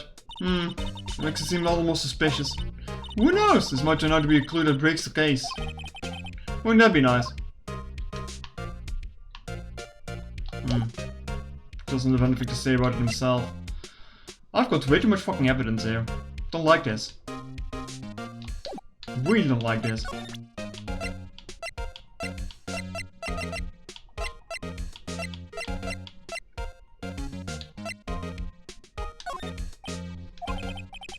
Right, please. I'm the prosecutor on this case. You don't expect me to sit here and discuss the case with you over a cup of tea? I'll pass on the tea, just tell me about the case. So my Edward told you a no in a very polite manner. Whose side are you on anyway? Maybe if I just show him my best evidence I could get some reaction out of him.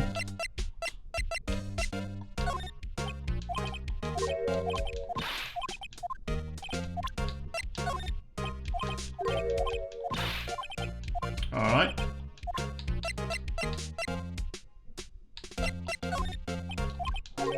My best evidence. I don't really think I've got anything that classifies as best evidence. Knife? No, no. No, wait. And some dark suspicion you were wrapped up in. You were the man who revived my worst memory for life. I figured I'd be telling you about it sooner or later. Whoops. Just be talking about his father's murder in an elevator. Okay, Edgeworth. Why don't you tell me about it? Tell me the truth. The S-Online incident was a heinous serial killing case. The head of the investigation was the Deputy Chief of Police at the time, Damon Gant. And the wacky old coot was involved in the case 2 years ago too, then? He was a top officer, it was my first time working with him. I was nervous. Oh, you get nervous too, Mr. Edgeworth. What I want to know is why was the Deputy Chief of Police on the investigation. In truth, I used a slightly more extreme methods than normal. We were dealing with a vicious murderer. If I let him go, the blood would be on my hands. He won our guilty verdict and the killer was executed. Wait, you didn't? Of course not. I didn't touch the evidence. Yes, I will do anything in my power to win a trial.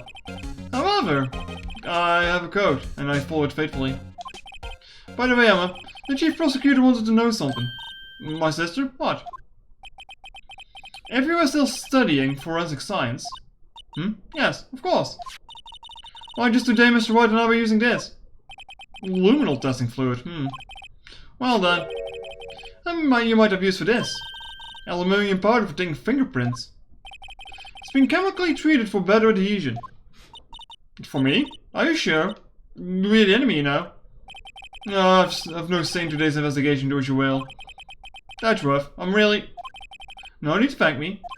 Here, take your powder and these fingerprint files for everyone involved. Thanks. How about giving these to Detective Gumshoe as well? Recovers fingerprints from handprints for information in fingerprint file. Well, let's get going. One last investigation. Right. I do seem to remember seeing a suspicious handprint somewhere. Hint, hint. Hint, hint. Wonder where.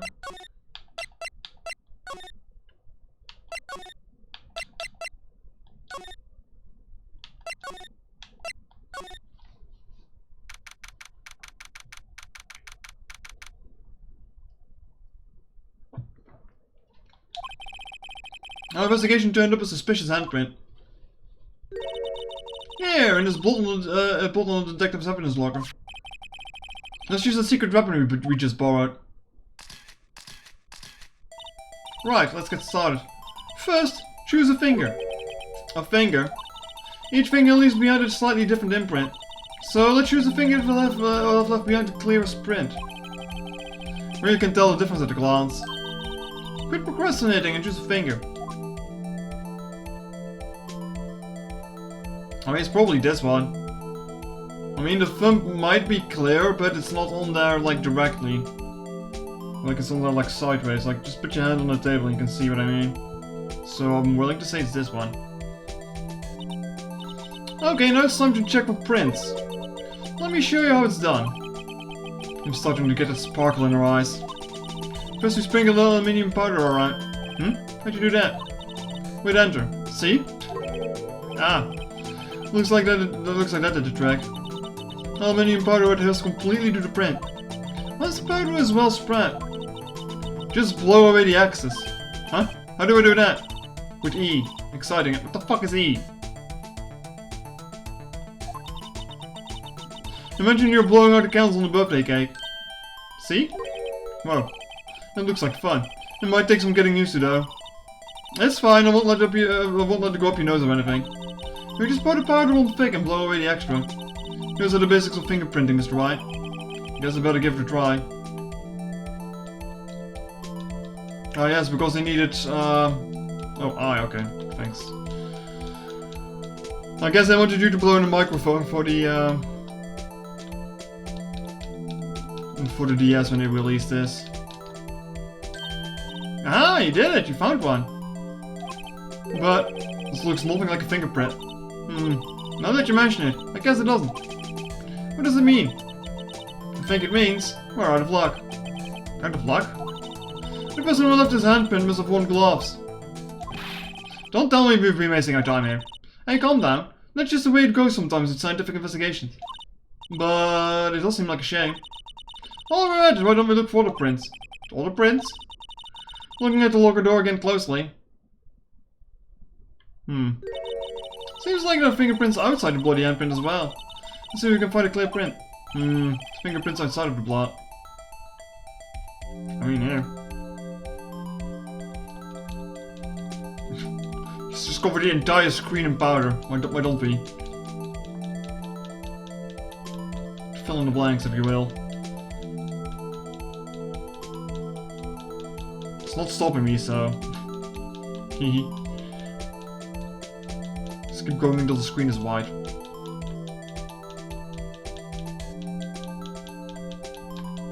Oh, I can't get down there, can I? Oh, that's lame. It doesn't completely fill up.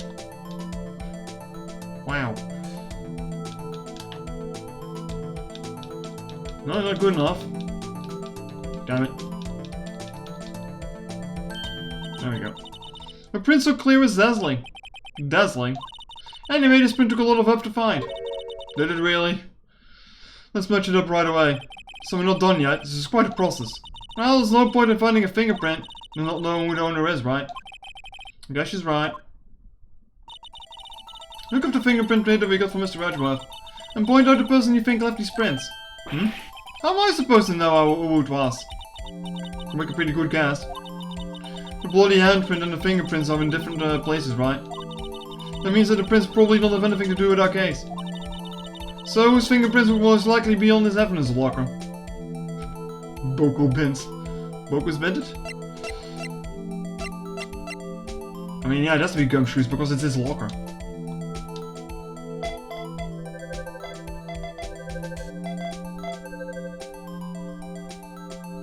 Wow. Gumshoes did it. Ah. So these prints belong to Detective Gumshoe. Something wrong, Mr. Wright. You gave me this so what look. I guess it's probably because I was thinking so what. Okay, so we came up with nothing this time. But as always next time. Sometimes you hit, sometimes you miss. Gotta roll with the punches, Mr. Wright. Thanks for the sympathy. Right, if I remember correctly, there was one little handprint in this room. Let's check it out. Oh yes, the murder scene. Let's check it out.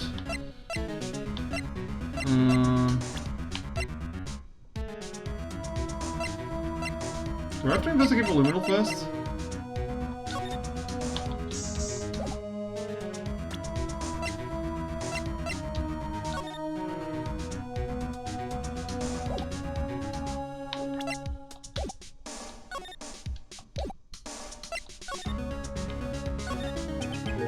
This is working the luminal fluid reaction, right? Right. There's a handprint there. Okay. Want to try using this? There go eyes sparkling again.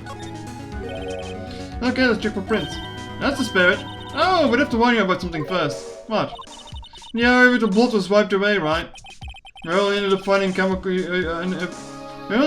it using chemical means. Any prints in the area have been wiped away too. Oh, right. So that means no prints. You'd say the probability of your hypothesis is high. Don't ask me. Anyway, we must try to find prints where that went wiped away. Prints other than the ones left by the bloody hand. Oh boy.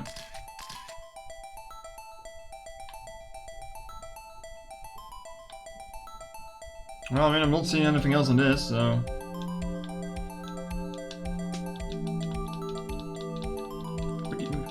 What do you mean dusts?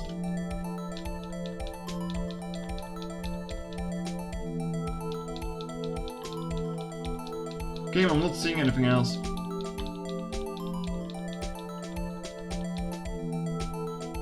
We're supposed to get a reaction on the indicator?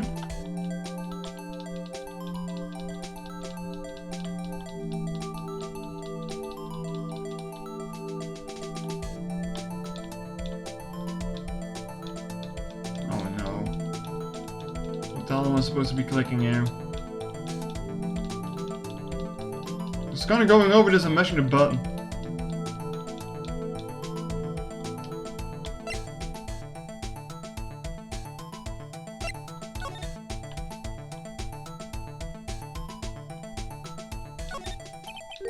This is where we're going to fluid reaction. Oh.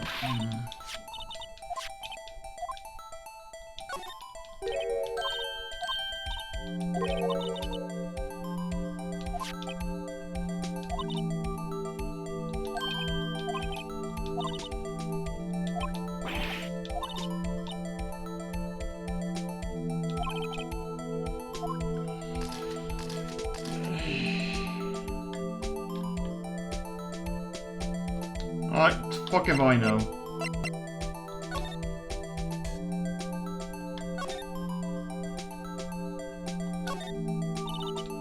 There's a good enough evidence is empty. What they open himself. Person taking the knife of being condemned Whitman. Why was it ripped in the scarf muffler and stuck inside the car muffler?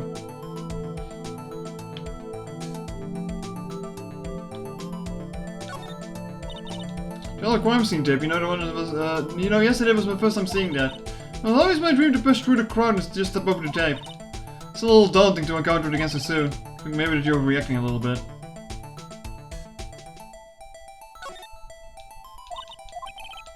I'm wearing a red necktie, you know.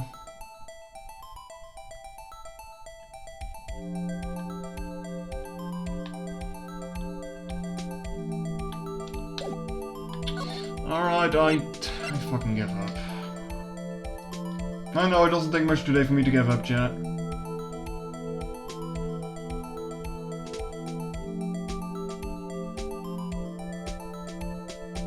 In this case you'll find nothing, someone has been wearing a glove there.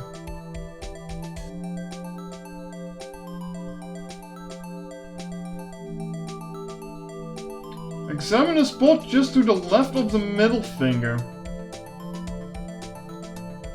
What? What?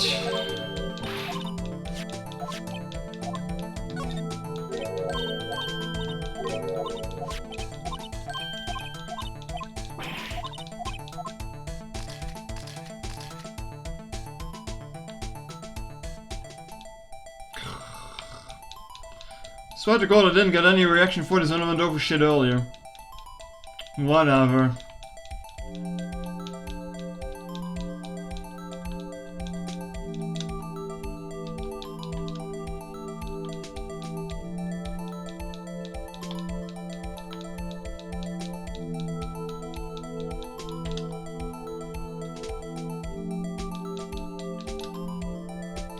I'm still not good enough for you. Jeez. You powdered the entire wall. There we go.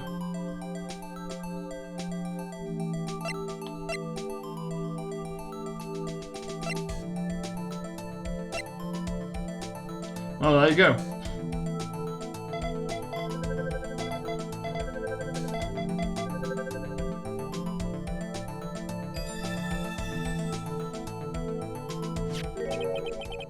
Hey, these fingerprints, they. Whose are they? Who's? Is it someone I know? It's Officer Marshall. Huh? Officer Jake Marshall? Found on a bloody handprint left in the evidence room. The print had been wiped. It's gonna be a coincidence. It's not involved in the crime. Oh well. This is decidedly different from Detective Gumshoe's prints. The luminal reaction. The blood and the fingerprints are in the same place. Oh. Oh. So we have Jake Marshall's fingerprints. And the white blood stain. But why would Officer Marshall... It looks like our investigation is finally turning up some results. I guess this is what you call decisive evidence. I don't believe it. Well. Oh, okay. I swear I went over that spot beforehand, but alright. I guess it didn't count. Day 3, Trail Former, oh boy. We're definitely going to have an extra stream of this. Yeah, it's already been 1 hour and 40 minutes. Christ. I'm thinking... tomorrow I'll be streaming Silk Song. I also will be doing that on Friday. I mean, I don't think I will be done with this today. Let's put it like that. I think I'll just like wrap it up on Friday, hopefully, in the afternoon, and then in the evening I'll stream more Silk Song, I guess. I guess I can do it like that. I'll take a dinner break in between. It's probably a good plan. So, what do you think, Mr. Wright? I think the prosecution is as confused as we are. After all, the victim was murdered in 2 different places at the same time. And a different suspect was arrested at each of the crime scenes. Lana. Obviously, did to make a crime out of it. Good morning, Mr. Wright. I apologize for yesterday. I was indisposed. I hope it didn't hold you too long for questioning. We just finished, actually. I'm used to all-nighters, though. So, how did it go? This is Mr. Wright suspects. The police are clueless. I figured as much, so I stuck to a plea bargain. A plea bargain? What do you mean by that? I'm just surprised she's not saying a flea bargain, because you know this game. We agreed that I told them that the truth behind this simultaneous murder. They wouldn't seek capital punishment. That's what I mean, Anna. But Lana, don't tell me you... Much to my regret, I'm as much in the dark about this as they are. Miss Sky, We found trace evidence of a certain person in the police department's evidence room. They belong to Officer Jake Marshall. What kind of trace evidence? Blood-stained fingerprints, to be exact. That's a trump card I have up my sleeve today. You do understand what this means, don't you? In order to defend my sister, you're going to accuse Mr. Marshall. We have to play the cards we're dealt, isn't that right, Miss Sky? Do what you have to do, Mr. Wright.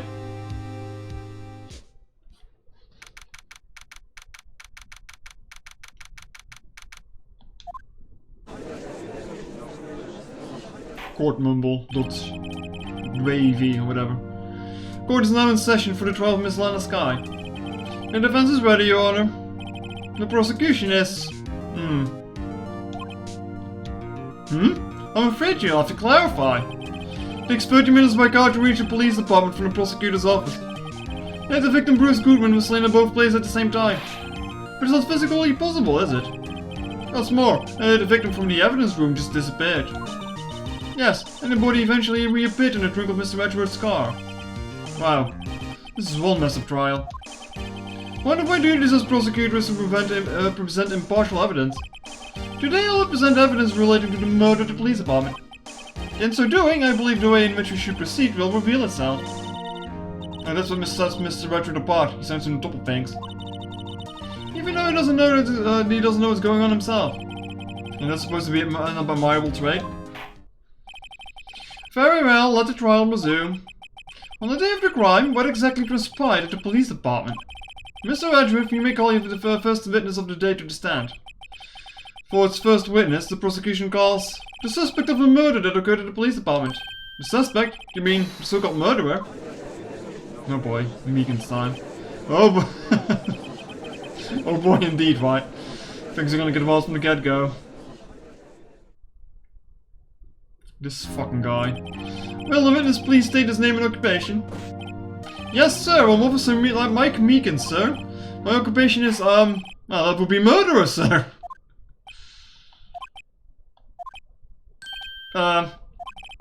So you're telling us that you're a professional killer?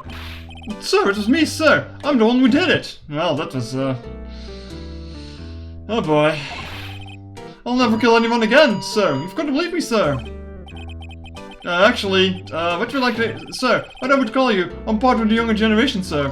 A person whose actions adults can't possibly comprehend. Please, Mr. Edgeworth, sir, help me, sir. Officer Meekins, yes, sir. Give us your report of the crime. Consider it an order. Yes, sir, as you wish. After all, I'm part of a generation that must be told what to do, sir. Can't fault him for a lack of enthusiasm. Crime report, sir! God damn it. Although it's not my normal duty, I was assigned to guard the evidence room today. I spotted a suspicious man on the security screen and I rushed into the room. I was only doing what I was trained to do, sir. I was suddenly attacked. I fought for my life. Then I did it. After that I passed out, until another officer smacked me awake. So the victim, Detective Kootman, attacked you. Do unto others before they do unto you. That's the Meekins family motto, sir. I see. Then you fainted and a colleague helped you out to regain your consciousness. Yes, sir, you knocked me upside the head, sir. Very well. The defense may begin its cross-examination. What I need here is more information to work with. Cross-examination time, sir.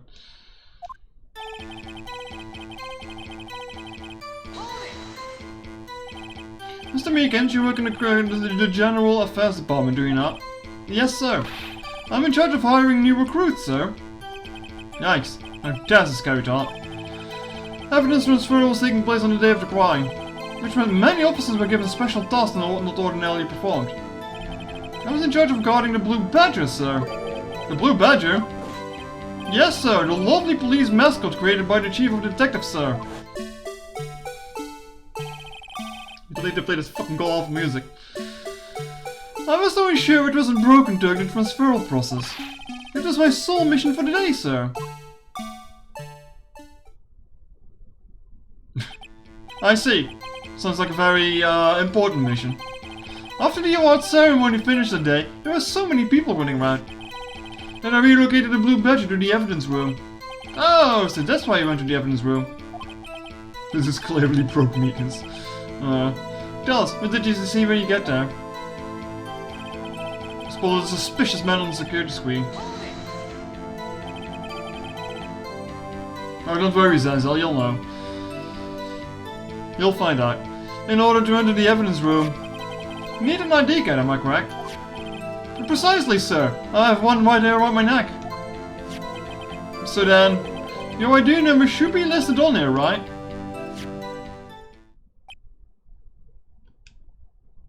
Yes? There it is! I found it!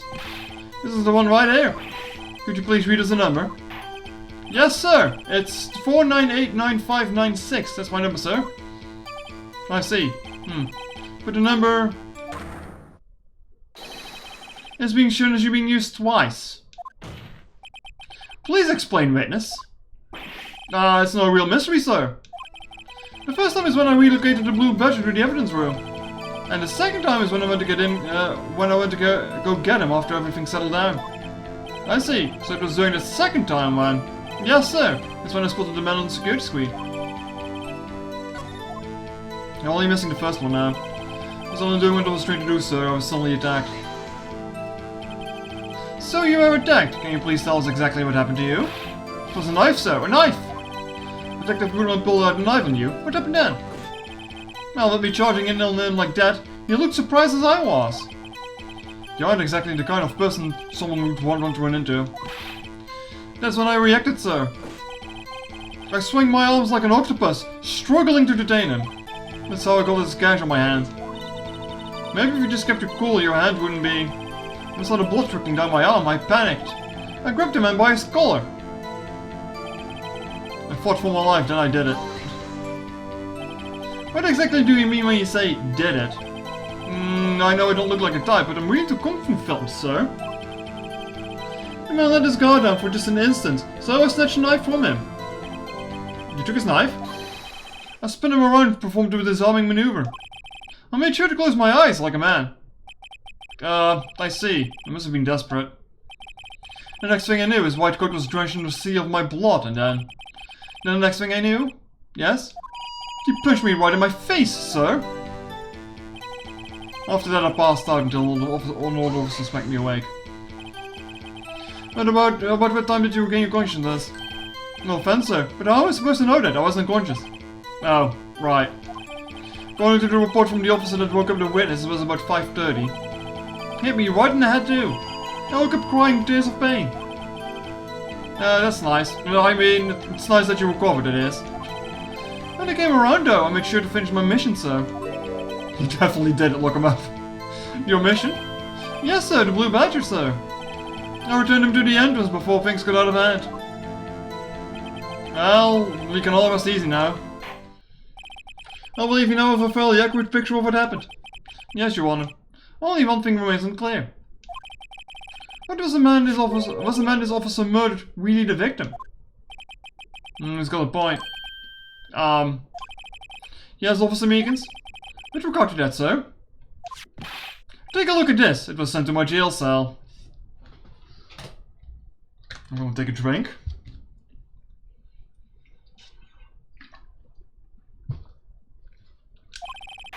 Chief Kent delivered it with me just this morning, sir. The Chief? You delivered it?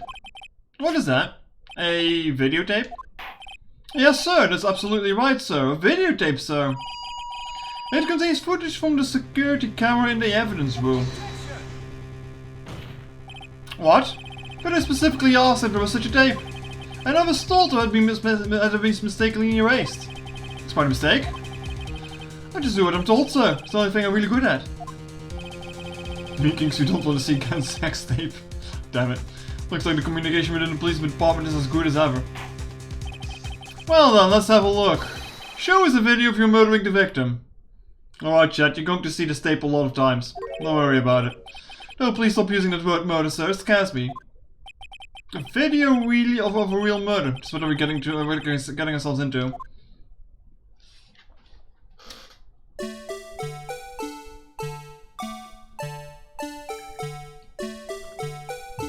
Oh boy. This is like the only thing I remember of this case. When I saw it like 5 years ago.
Well, I believe we're all thinking the same thing. How can we deal with these unsettling feelings stirred within us? What the hell is that wriggling piece of plywood? And sir, it is the pride and joy of the entire criminal affairs department, sir. It's the Blue Badger, sir. Why am I not surprised this isn't going smoothly? Yes, well, anyway. This tape seems to prove that the witness did indeed encounter, someone. In the evidence room, and this is some sort of, activity take place. Your Honor, instead of relying on clearly incomplete footage, the witness testimony will suffice. Is it alright with you, Officer Meekins? Yes, sir, as you wish, sir. This fucking face he's making right now. His face can be clearly seen in the video. But there's no question that the other person was Detective Goodman, sir. I mean, he opened the locker, which required Detective Goodman's fingerprints to do. The locker opened is unquestionably Detective Goodman's locker, sir. It must be him. No one else could have unlocked it. What was this about a fingerprint? Each detective has been given a locker with the fingerprints activate the lock. These locks ensure that each locker can only be opened by the detective it belongs to. Intriguing. That would mean the victim at the crime scene would have been Detective Goodman. Very well, the defense may begin its cross-examination. I don't know where this cross-examination will lead, but everything begins with contradictions. That's where we'll have to start.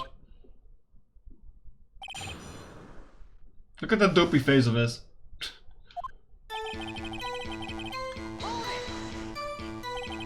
Tell me, were you able to get a good look at him? Like the face of the man who attacked you with a knife? Sir, you must label people as having seen or not seen the man's face. I believe I would be classified as the later. The later? But you were standing right in front of him, were you not? More to the point, you are the person who fought him, aren't you? Oh yes, sir, but I didn't get a clear look at his face, sir. I'm not the kind of guy who looks directly at people when talking with them. You know, you see? I see. I understand. I know. Me neither. Yeah, that's a good trait for a police officer. Still, I'm sure it was him. I bet my badge on it. There's no question that the other person was Detective Goodman, sir. But you don't know that for sure, do you? You never actually saw Detective Goodman's face. Well, I suppose you might say that. It is if you mislabel people having seen or not seen it. Since his face can be identified in the video, you can identify it. Why is everyone looking at me? If I had to label your status as disturbing or... Meekins. Eek. Having been shown a questionable video at best, we're not in the best of moods. Now please be more certain when you testify. Yes, sir. You claimed the man who brandished the knife on you was Bruce Goodman. Tell us why you're positive it was him. I mean, he opened the locker, which required the Detective Goodman's fingerprints to do. And about these lockers, there's no other way to open them. No, sir, I myself tried all kinds of methods in the past. They only respond to Register's fingerprints, sir. I wonder what kind of methods he's tried. If the man opened the locker's lock, which only responds to Register's fingerprints, then it must be the person the locker was assigned to. Exactly my point, sir, and this too.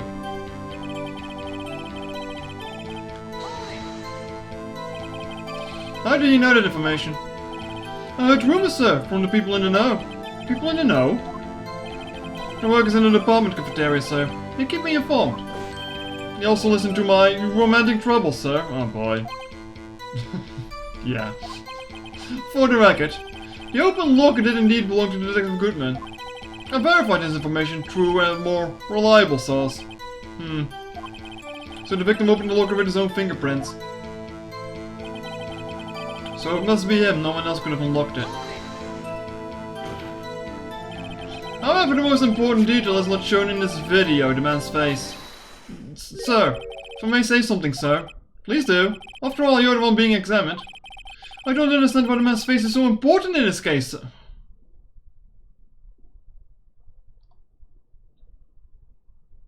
You're for real. I mean, it was his hand that opened the fingerprint lock. And it was his hand that tried to twist this knife into my body. Yoshikage Kiro wants to say hi. You just cut off the hand and use the hand to use his fingerprints. Come on now. My unsettled state can testify through this, sir. Yes, you have a point. The footage doesn't lie. That is... Unless the defense can find a problem with it. Mr. Wright, let's check the court record again. Is there a problem with the security video? Yeah, it's shit.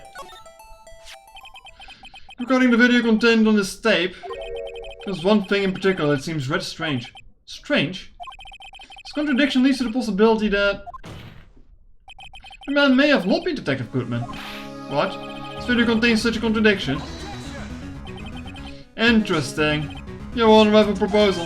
Yes, Mr. Wright. I propose we have the defense point out to us what this alleged contradiction is in the video. You would want me to point it out. Very well, proposal accepted. Let us further inspect this piece of evidence. I will now play the security tape. Mr. Wright, please show us this contradiction you speak of. I have to point out a problem in the video. This is the first time I've ever had to do that. You can do it, Mr. Wright.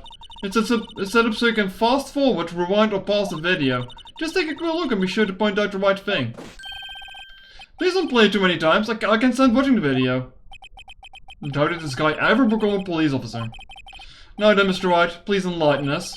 Where is the contradiction note that indicates the man may not be Detective Goodman? Oh, gods. Anyway, I hope you enjoyed this music, chat. I hope you enjoyed this music.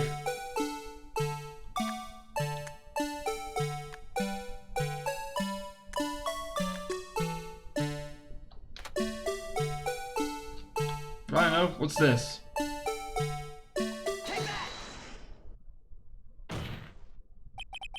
The thing that's so strange about this video is gotta be this. Yes, it is strange. Something certainly seems unnatural about that. What could it mean? Sorry to interrupt, Mr. Wright, but you seem to have forgotten the point of this exercise. The point? What you're looking for is the one thing and one thing only. Something that indicates that the man might not be Detective Goodman. Oh, yeah. Phew! I almost walked right into the defense's trap.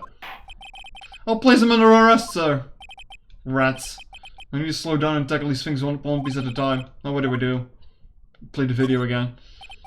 Very well, let's try this again. Just remember one thing, Mr. Wright. Every time you point out your finger, someone gets hurt. Says one pointing his finger at us.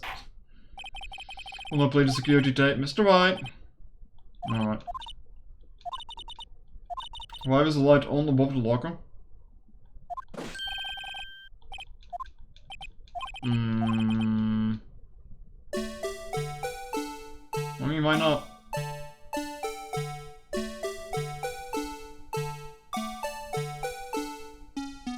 Oh, you mean that?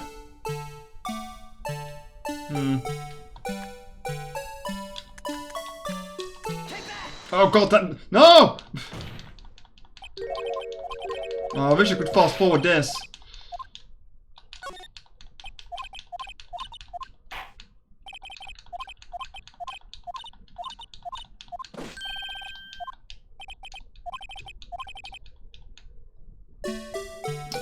This fucking music, chat. This fucking music.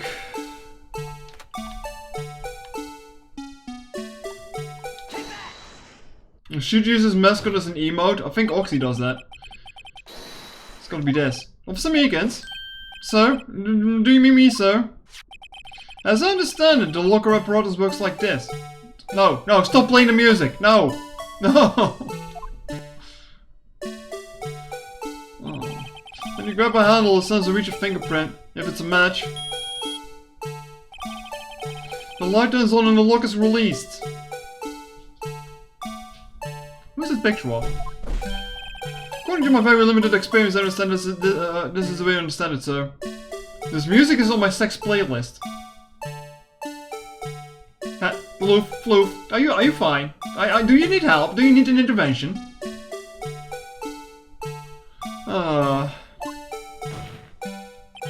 If so, then something is seriously wrong with this picture. I need immeasurable help. Well, at least you know it.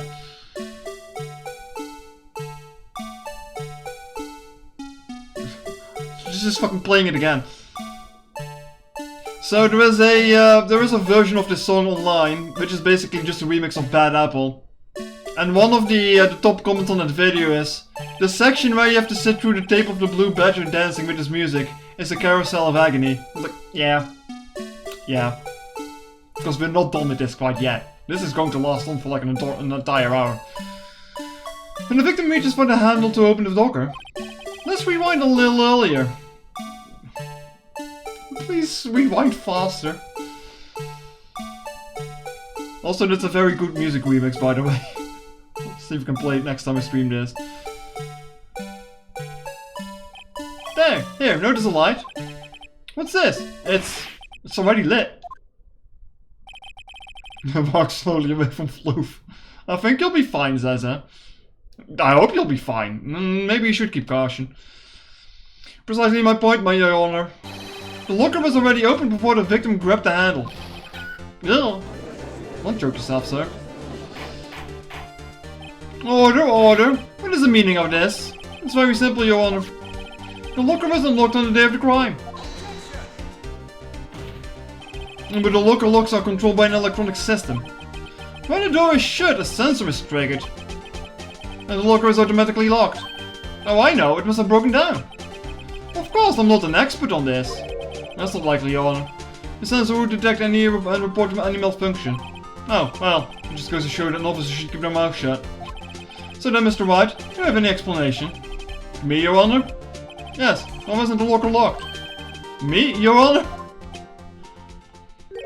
Yes, well, you see, this isn't exactly my field.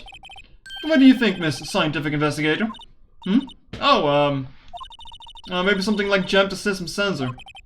Something jammed the sensor, say. There's something else that seems out of place in this video. Yeah, I thought so too. There's got to be another clue somewhere in this footage. Very well, let's inspect the video once more. The locker wasn't locked. Mr. Wright, please point out the cause for this. Here we go again, chat. Carousel of agony indeed.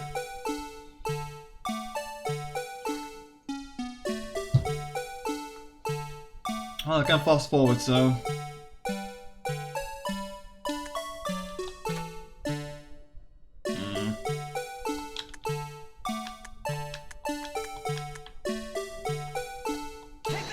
That's a glove. Please watch closely. This is the continuation of the part I showed you earlier. You will look at the blue badger and you will like him. Yeah, pretty much. And then he has to play the footage again. Oh. I now remember why I remember this case from 5 years ago when I watched Roxy stream it. Like, this is literally the only thing I remember of this entire thing. Like, the never-ending blue badger scene.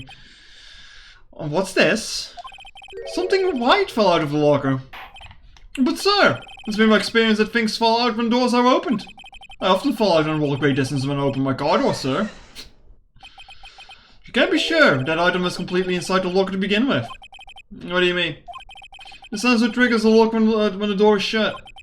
But if something was inserted, you say, between the sensor and the door, inserted. And show your blue badger footage. Oh, take a drink every time this footage plays, chat. You'll be up to 4 already.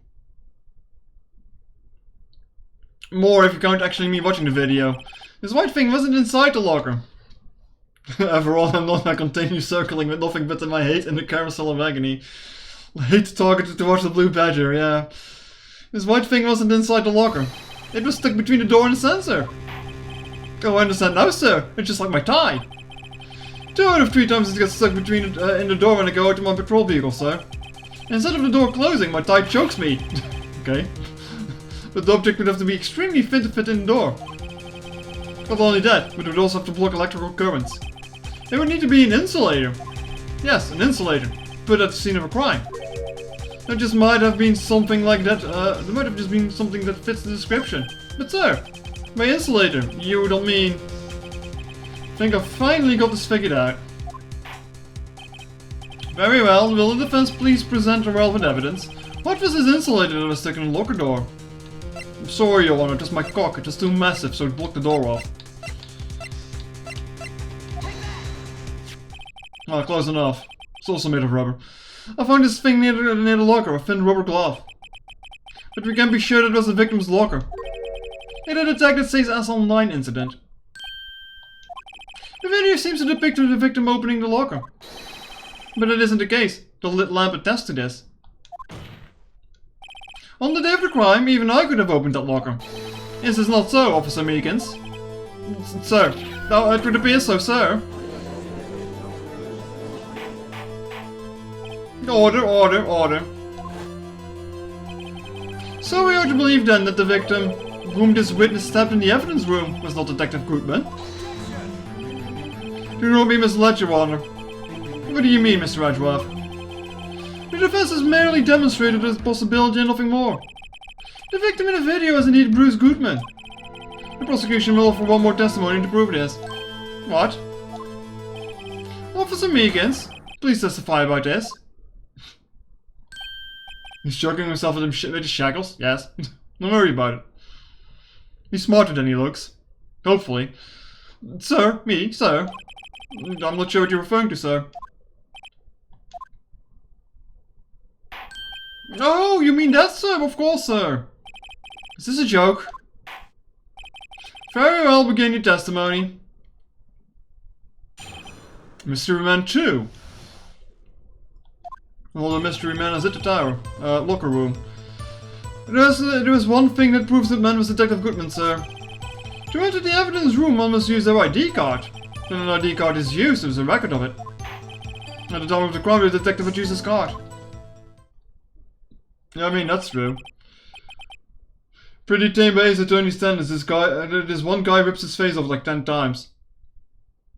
Ouch. An ID card, an ID card record, I see. I have the ID card record right here, Your Honor. The ID was used as 514 instead of the victim. Just before the crime, Yes, without a doubt this is his victim's ID. However, one thing does strike me as unusual. Several hundred cases should have been due for transferal. Why are there so few people using this room? This particular evidence room is only used for storing certain special cases. Special cases? Extremely violent cases involving police stuff. Just hearing that makes my hair stand on end. Me too, although it doesn't make much of a difference. Your hand stands on end to begin with. There were only a few cases for transferal there, and most were cleaned up anew. Right, I see. Now let us move to the cross-examination. And another guy crushes his own skull with his neck tied down. Alrighty then.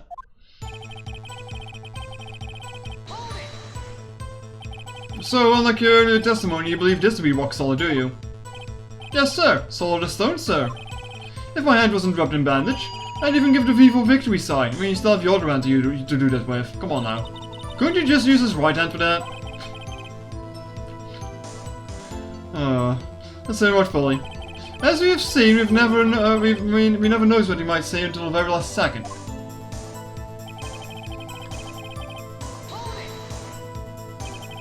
Is that card hanging from your neck one of those ID cards? Yes, sir. This card right next to my cuffs, sir. I keep it in so that I won't ever forget it. But what if someone were to steal it from you, keeping it out in the open like that? Maybe I shouldn't wear it around my neck.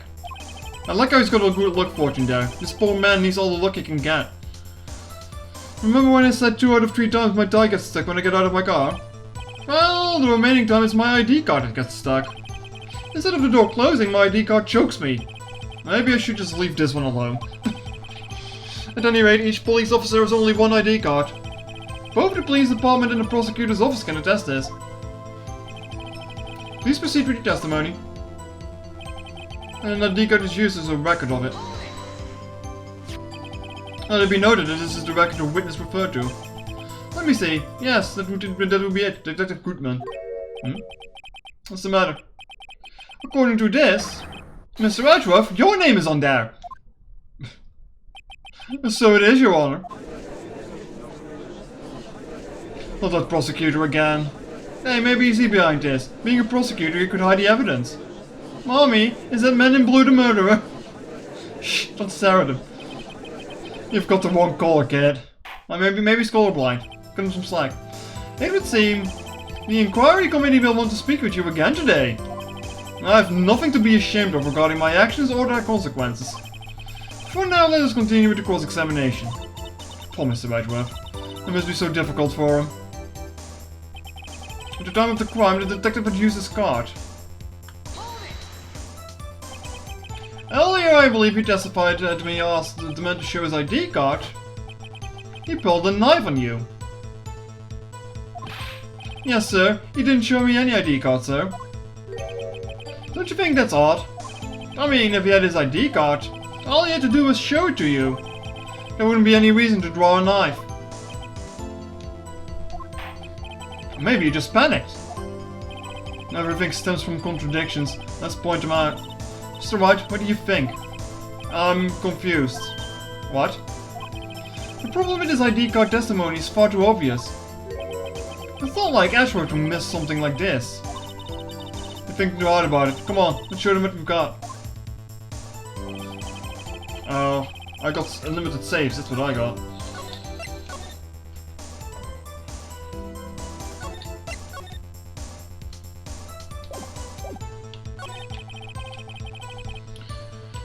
Right.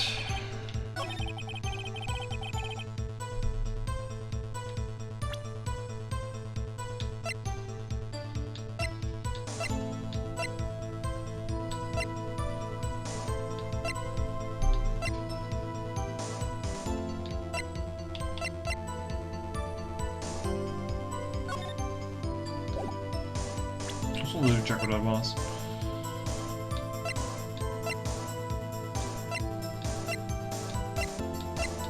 I mean, the best thing I guess I can show him is this, but... Wait a moment, Officer Meekins. I'm not good at waiting, sir. I have the victim's ID card right here.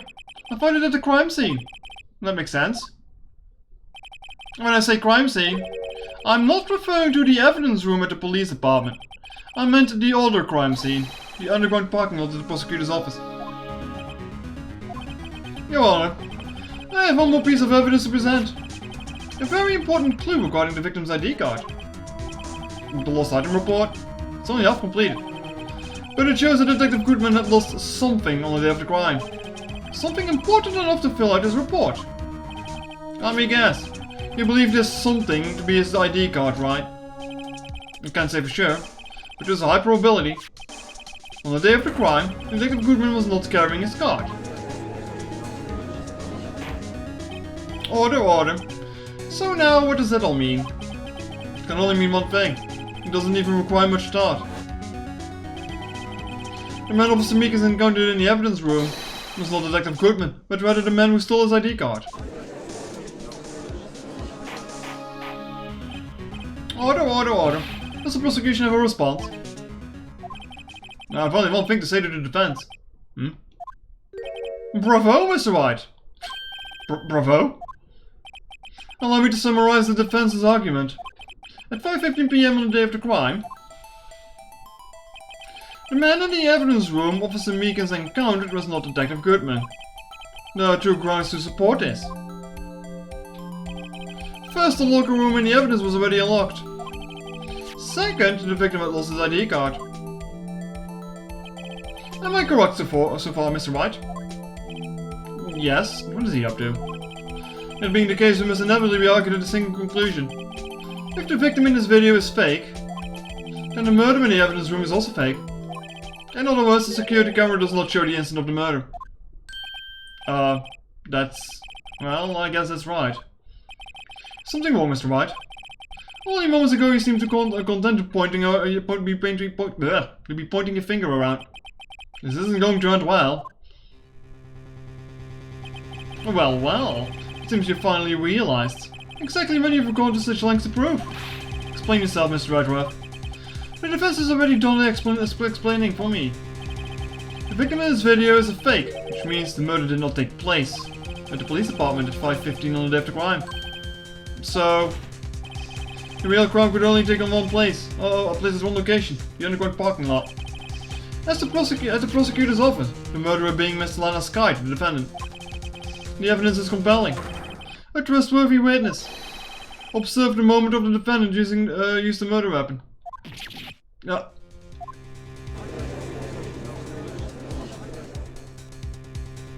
Well, out of the frying pan into the fire, I guess. I knew that testimony was way too shabby. It was all a trap from the beginning. The activity in the evidence room still leaves many unanswered questions. Who exactly was the victim Officer Meek encountered? And where did this person disappear to? However, his trial purpose is to examine only the murder of Detective Goodman. Just so, Your Honor. Mr. Wright, you have to do something or else Lana. What do we do? How am I supposed to get myself out of this mess? Object, wait and see. I don't think wait and see what happens ever actually pays off, so. One moment, Your Honor. What now, Mr. Wright? Don't tell me you're objecting to what you've just proven. Of course not. But I'm almost walked right into the prosecution's trap. What are you talking about? This cross-examination has been proven one thing and one thing only. Security video did not show the actual murder.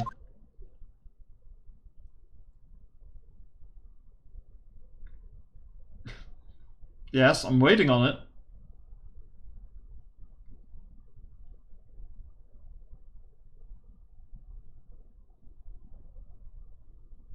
Well?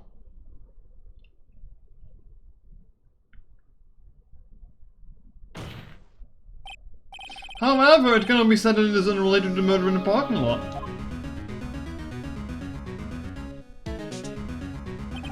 Specifically, large amounts of blood traces were found in the evidence room.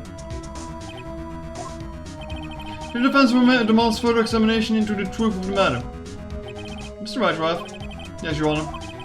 If this court were to examine this further, other witnesses will be necessary. Is the prosecution prepared? I'm sorry, Your Honor. The prosecution considered the incident at the police department to be unrelated. We have not prepared any other witnesses for this incident. This just might be my chance. Time to call a certain Texas Ranger to the stand. Mr. Wright, do you mean? Your Honor, the defense would like to request a specific witness. Oh? What do you have in mind? Someone we have reason to believe knows the truth. The truth behind the activities that took place in the evidence room. The prosecution requests to hear this person's name before deciding whether or not to comply. Very well then, Mr. Wright. This person whom you would have to testify. What is his or her name? Oh, I actually need to select it. Officer Jake Marshall. Why him? Can't let Letchworth know everything just yet. He's in charge of the evidence room. I feel we should hear what he has to say. The prosecution agrees to the defense's request. Since he was responsible for guarding the room, we should hear his testimony. Fortunately, he works in the police department. We shouldn't need longer than 20 minutes to prepare. Very well. The court will take a 30-minute recess while the witness is subpoenaed. Will the prosecution please prepare the witness during this time? We will, Your Honor. Court is now in recess.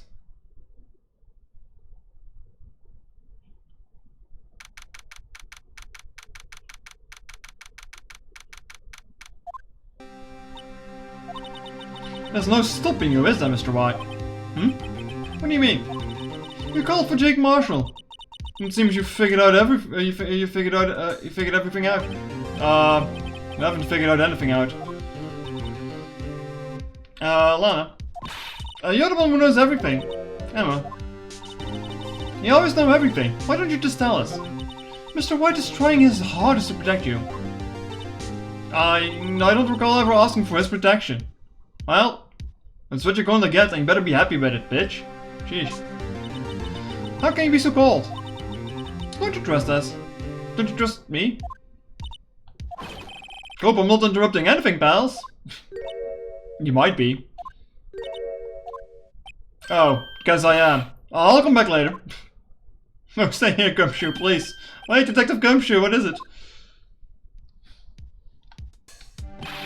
You've got a lot of love, pal. Making the detective run all around while on duty. And to top it off, you call me here. I've seen happier people at funerals. Sorry, Detective. You better be, pal. Hey. Hey, hey, hey. Hey! I didn't see that, Chief Prosecutor Sky. It's okay, so they've reported what I asked. Oh. Oh. You mean this, right? My apologies, Detective. Due to my present circumstances, I was supposed to use Mr. Wright's name when making my request. My name? Never in a million years would I have thought it was you who asked me. Could I bother you to bring the SL9 incident files? I'll need them by noon. Talk quite crazy. The SL9 incident? But Lana, they thought Mr. Wright might need them, so I had them brought here. Here, you might do well to read them. I can't believe you, the chief prosecutor were a witness in this case. Miss Sky was a witness? Filings for the Joe Dark killing solved 2 years ago. Take it from me, you don't want anything to do with serial murderers. I know, let's check it. Incident number SL9 closed. Perpetrator Joe Dark's crime, serial murder, sentence, death. Victims Edward Jones, Jason Knight, Edith Kirby. Kirby? Damn, I can't believe they killed Kirby. Rachel Moss, Jeb Bates, and Neil Marshall. Head prosecutor Miles Edgeworth, witnesses Lana Sky, Emma Sky. Investigation Task Force. Executive investigators Damon Kent, Lana Sky. Head investigators Bruce Goodwin, investigators Jake Marshall and Angel Starr.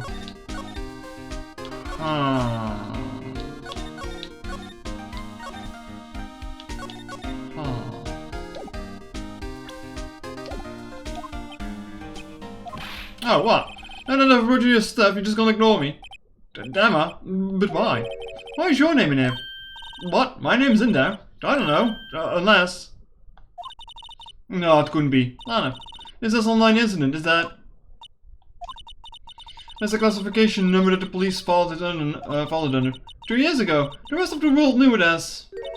the Joe Dark killings. The Joe Dark? No, Lana. It's over with. No! Emma, wait. She went away. You know what? I just remembered they're gonna be somewhere. Sorry, pal, but I'm out here. Thanks, Gumshoes. Jake Marshall, Angel Starr, Damon Gant, Miles Edgeworth. Not to mention Lena and Emma. Everyone involved in this case is connected to those killings 2 years ago. This can't be just a coincidence. Knowing you might be able to figure it out. I'm just guessing that like a little sheriff buddy got like revenge for his father being killed or some shit, or his brother. Considering there was an older marshal in there. Time to get back to the trial, Mr. Wright. Best of luck. Better take a good look at this file. To be continued.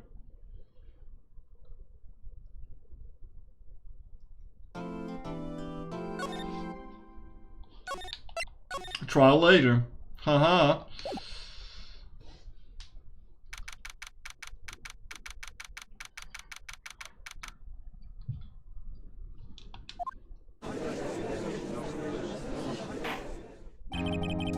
The court will now reconvene for the trial of Miss Lana Sky. Let me just come back. Allow me to call the next witness to the stand. The officer in charge of guarding the evidence room on the day of the crime. Howdy. Time for cowboy music. Witness, please state your name and occupation. Is he drinking alcohol on the stand? Me, partner? Oh, I'm just a man, same as you, wandering the trails of civilization. Occasionally helping the elderly cross intersections when needed. Yes, we get it. Oh, I know. You're a patrolman. Howdy. As for my name, you listen hard enough, you can hear the howling wind calling it out. To be exact, it's Jake Marshall, Your Honor. Howling winds? Never heard that described that way before. Now, Mr. Marshall, let me ask you something. You were in charge of guarding the evidence room on the day of the crime took place. Is this correct? Going through the papers, partner. What do you mean? The Desperado's soul is as boundless as the desert sands. No paper can sum it up. Maybe it's best we get on with this quickly. Please share with us your testimony of the day of the crime. In plain old English. In plain old English, partner. My job is to keep a wary eye of that bone orchard. Cemetery? You said I was supposed to make rounds 3 times a day, but that ain't my style. Besides, the room protected by 2 security systems anyway. If I remember right, I was at the street side saloon the time it went down. I'm just an innocent traveling man, so if you're out of ammo, it's time to hit the trial. The trail. Trail, not trial. For fuck's sake. Can't say I particularly care for your attitude. Can't say I care for your beard, but I don't see me complaining. Damn, son. Wait a minute. What do you mean, 2 security systems? I mean the security cameras and the ID card reader. I reckon even a cowpoke like you knows about those. Yes, well, what about the fingerprint activated locks on the evidence lockers? Fingerprints activated locks? What kind of newfangled doohickey are those? He's not being very helpful. He's not that good with machines or with following orders. Everyone's got their weakness now, don't they, Mr. Prosecutor? This one seems like trouble. Okay, Mr. White, he's all yours. Seems all trouble. Wasn't there a country song called Trouble back like in 2000s? I think I remember something like that. How exactly did you keep an eye on the evidence room? I just made sure I moved into the security camera monitor. This room's so still, even if time dies in there. I was just a caretaker who interfered and entered the recordings. You entered them? Periods of nothing aren't that useful when the time would come, I'd erase the tape. If nothing unusual is recorded, tapes are still erased every 6 hours. I don't know why I'm trying to give him a cowboy accent, by the way. Like, I'm just kind of leading into it now. Each time I'd erase a tape, it felt like erasing a part of my life. I'm still more Irish. Fuck. Sky's the fly for the dramatic, but this isn't doing any good. So in actuality, you don't physically enter the evidence room.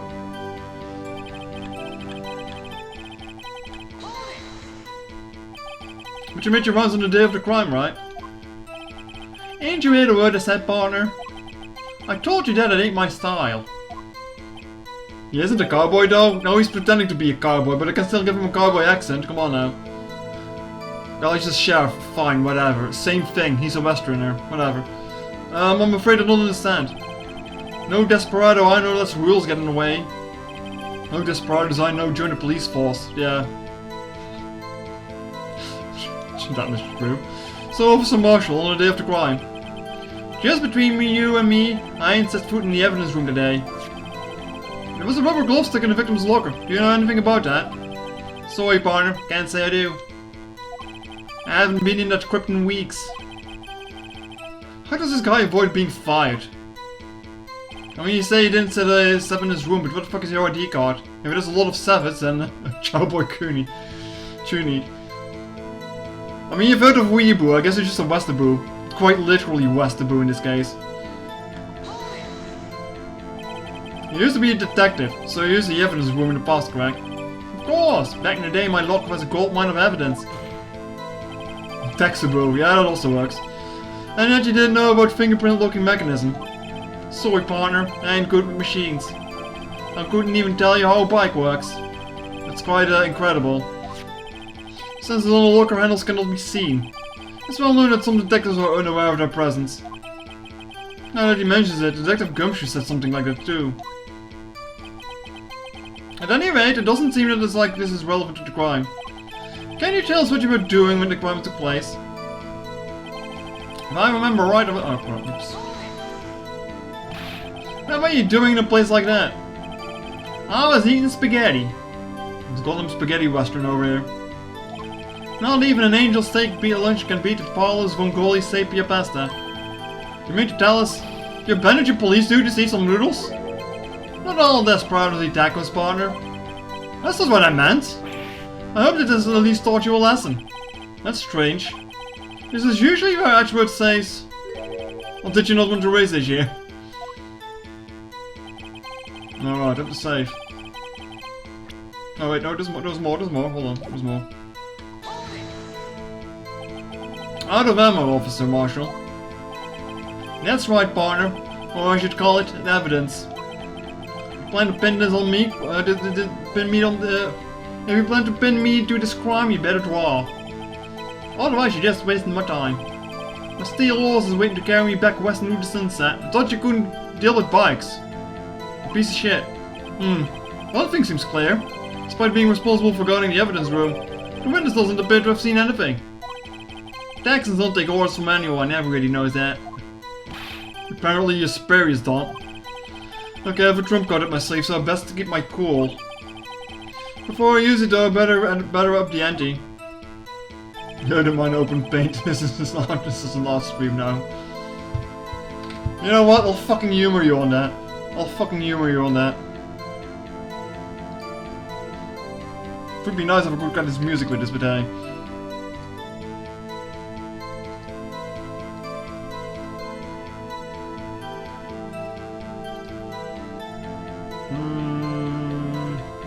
This one, I guess. Alright, yeah. This is what it calls. Can draw you a pistol, I guess. If he wants me to draw, I can draw. It's gonna be a very shitty pistol, though. Don't worry about it.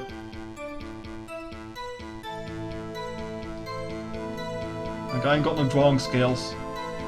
I don't even remember what the pistol looks like out of the top of my hat. Great. It's like you got the barrel here, no? Right? This is like the chamber where you put the bullets in. It's gonna be. It looks so bad. It looks so bad already. Holy fuck. Great. Now we need a little bit more, I guess. We need a trigger as well.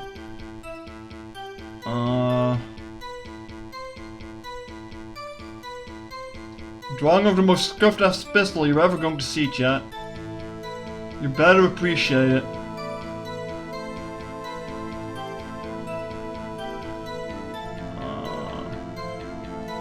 Like it's the hammer that like taps the bullet to shoot, right? I guess. It's gonna be the trigger. This is a very, very bad pistol. That's a gun.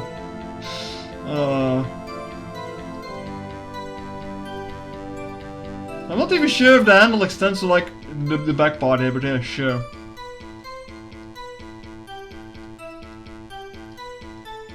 Howdy, I draw it. Are you happy, Fluff? Are you happy? You better be happy. I'm not doing this bit again. Right.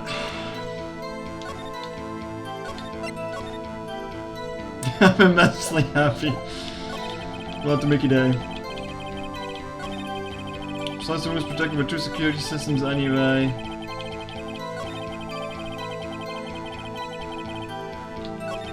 I need to prove that he was in there, though.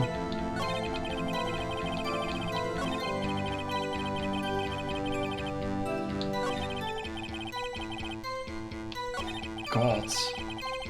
Well, I honestly have no idea what to... I mean, yeah, eventually we need to show him this, but... He doesn't really outright say somewhere that he's been in there.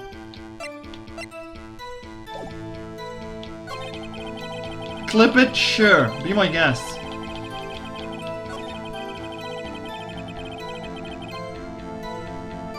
Sure, I'll present this. Don't think it's going to do anything, but... Oh wait, is it going to be it? No, damn. I thought I needed to keep this on a little bit later. Officer Marshall, doesn't this strike you as odd? Too long for the clip, unfortunately. Damn. I mean, I guess you can make it the highlight on Twitch itself. Chat. That is, you're being called in to testify like this. After all, you went in the security room at the time of the crime. And yet you dragged me down here. Explain yourself, partner. It's quite simple. I left a very large trail behind at the scene. Trial, for fuck's sake. Oh, to be exact, a handprint. Listen real good, partner. Like I said, I'm the caretaker of that crib. I pay my respect to this, make my rounds about once a month. Once a month? Jesus. It's only natural my fingerprints would be in there. I only wish it were, officer. What'd you see? Your fingerprints were covered in blood. Witness, what's the meaning of this? Your blood-stained fingerprints were at the crime scene. The blood was wiped away, however. A luminal test clearly reveals this. Well, Officer Marshall. It seems to me. There ain't a person in this room with a head on his shoulders. I take it you have an explanation then, Officer Marshall. About the blood-stained fingerprints. Fingerprints. Well, you may begin your testimony about your fingerprints. Found at the scene of the crime. I'm not gonna weasel you out of this one. Like I said, it's only natural for my fingerprints to be in the evidence room. Fingerprints, yeah. One of them just happened to be at the same place as the bloodstained handprint. The murder touched the locker where my fingerprint was by chance. The bloodstain and the fingerprints are completely unrelated. And didn't you know the murderer was wearing gloves? How the fuck would you know? See? Ain't nothing to do with it. The witness explanation appears valid. Although there is room for doubt. Life wouldn't be any fun without doubt, partner. And the defense may not cross-examine the witness.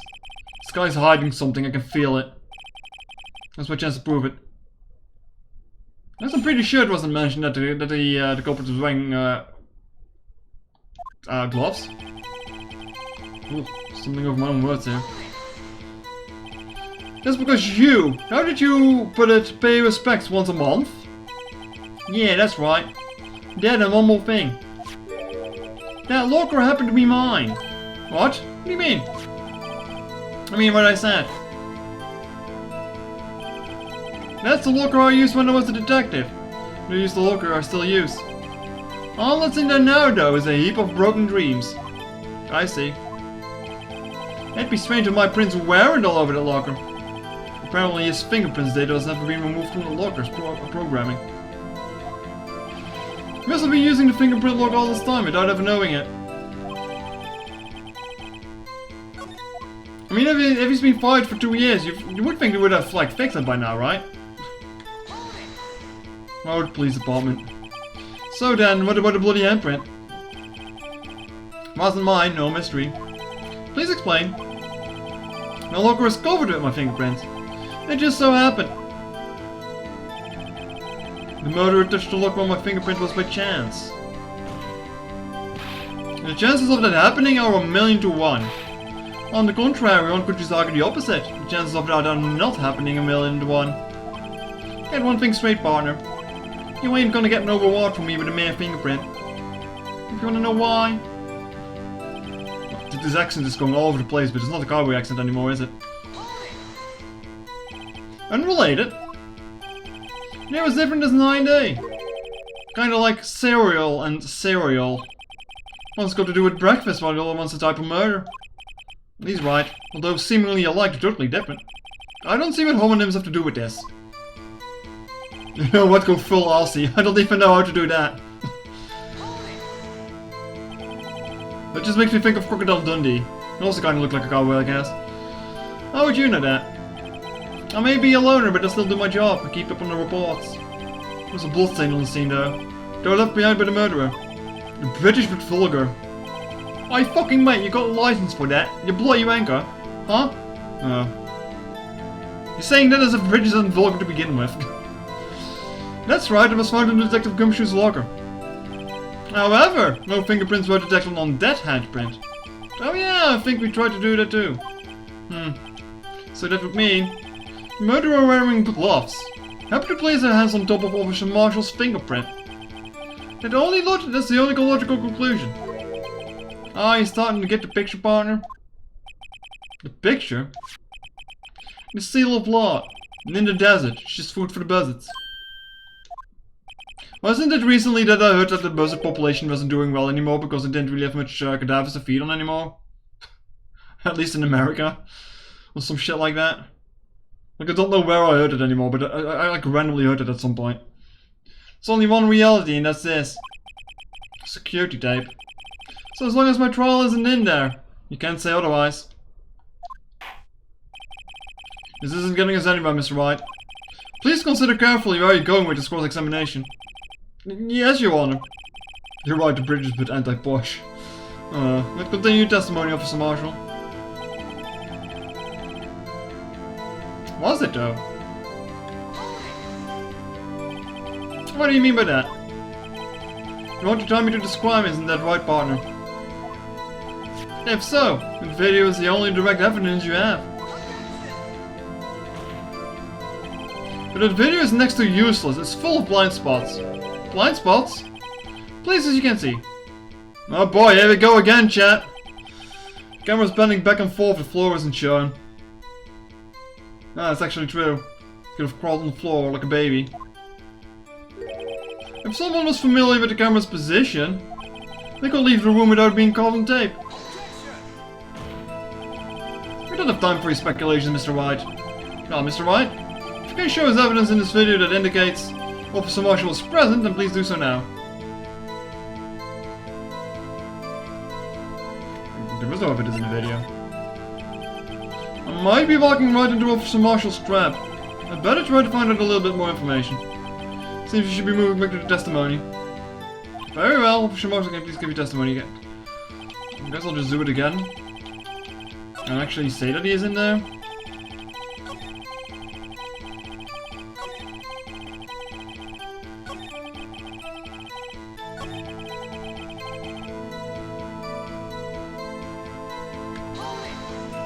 Just thinking about the button for a while now.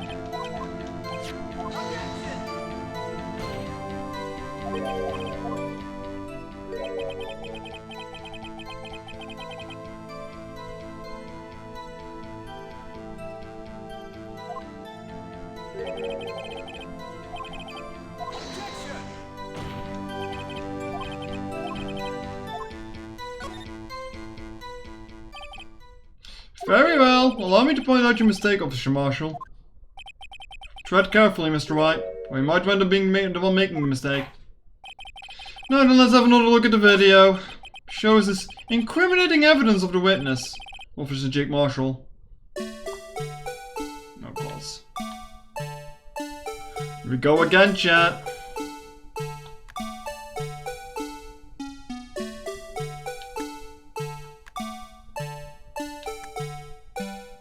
Honestly, I don't even know what the fuck I'm looking for. I'm just kind of bullshit on my way here.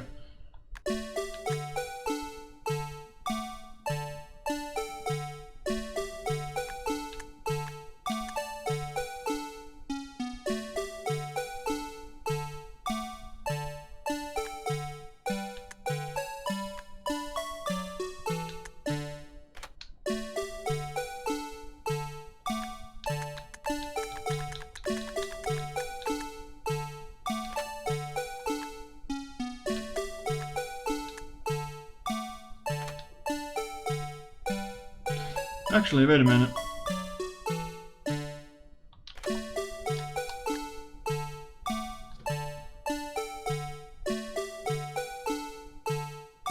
Ah, ha ha ha ha, yeah, I got it, I got it.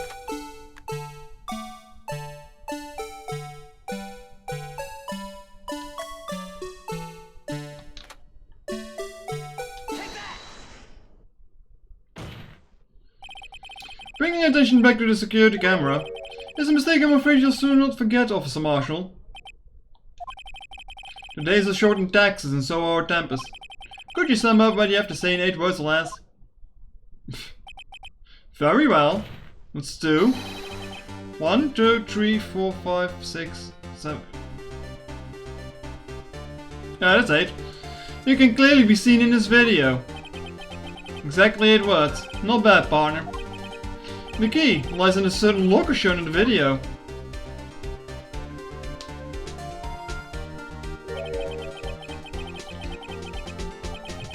Now look over the white cloth sticking out. That's what the witnesses, I believe.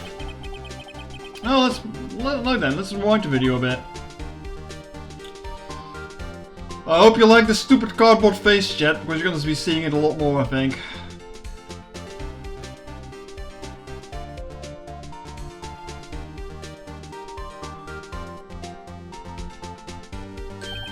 Oh, the white cloth, it's gone. What's the meaning of this, Officer Marshall? When the crime took place, the white cloth wasn't there. Then it suddenly appeared. There's only one explanation. Officer Marshall, you were in the evidence room at the time of the crime. What's more, you opened the locker when the camera was turned away. Order, order. It would seem that is the only... Hold your horses. Sorry, partner, but you got the wrong man. So what if my locker was open? That doesn't mean I'm the one who opened it. Dude, we went just over the fact that there's fingerprint scans. Christ.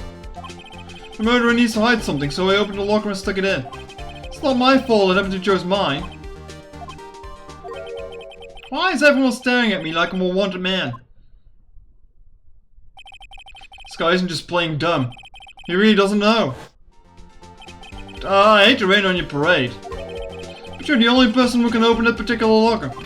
Oh yeah? Gotta call your bluff. You say open the locker, now prove it.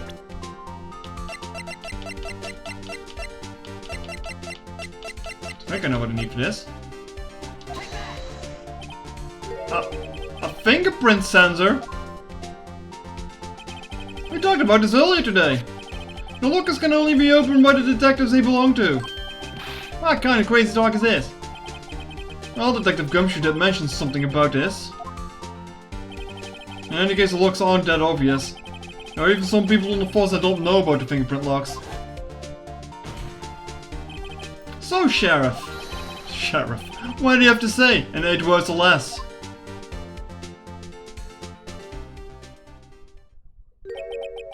I only got 1 word for you, partner. 1? Oh. No!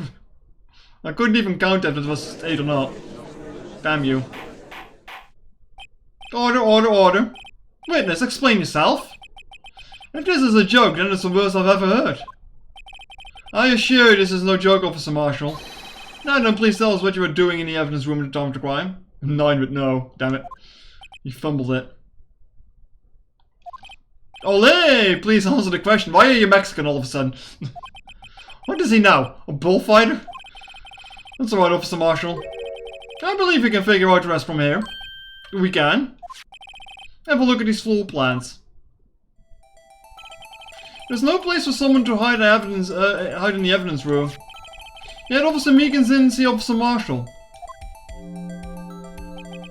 If that's so, then where was the witness? Seems that Mr. Wright has an answer. That's right. The only possible conclusion. Well then, let's hear it. Where was Officer Marshall at the time of the crime?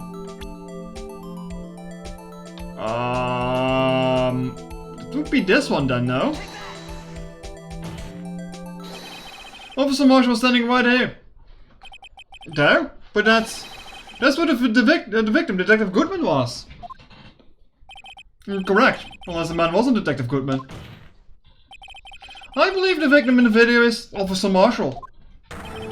It was you, dressed up like Detective Goodman. But that's preposterous. Officer Meekins witnessed the detective at the crime scene. Once he saw the man's face, he knew for sure.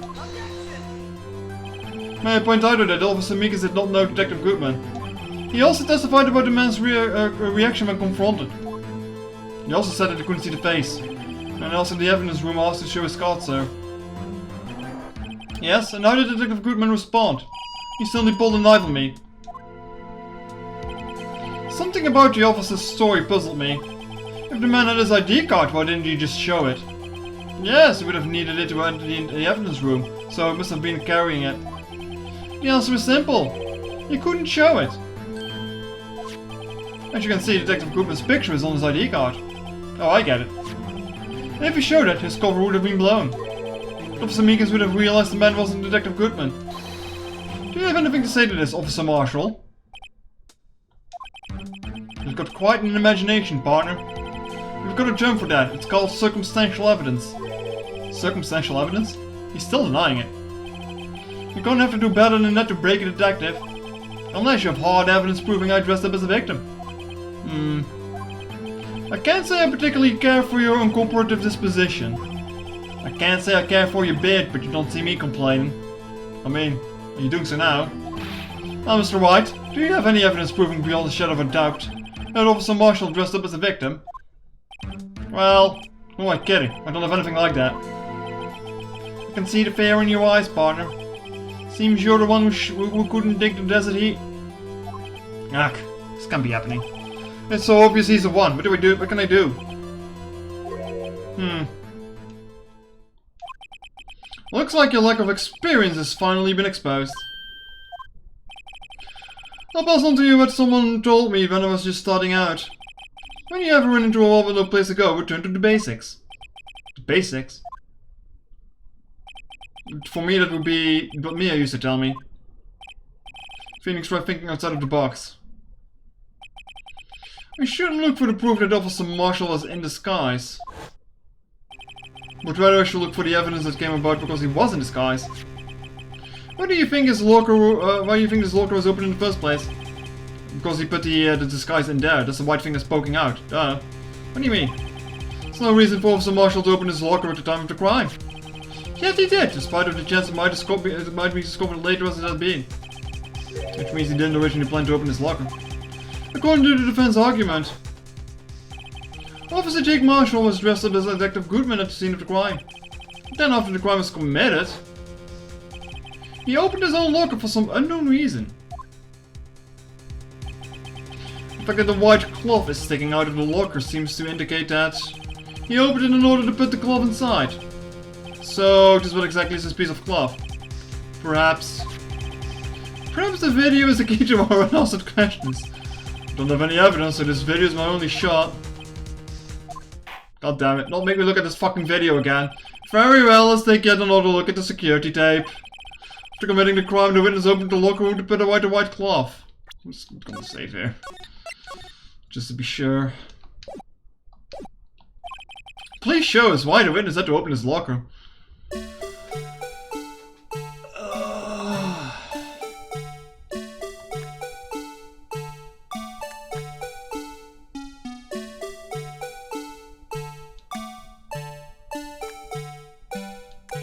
Mika's mentioned a blood splatter from Good Marshall's Cove. You think that's the reason why?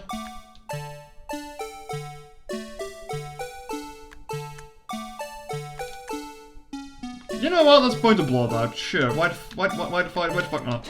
No, fuck! No, not the blue badger! No! Alright, partner, you really don't know the reason why I locked my locker? Why? So good stuff you in there. Huh? I'm sure the world will be a better place with you sent off to the boneyard. Unfortunately, unsolved cases can be stored in the evidence room. Now I'm an unsolved case. Something went wrong, yeah. I pressed on the fucking wrong button. Hello Edwy. Welcome to Suffering. Hope you like this music. It's the B button to pass.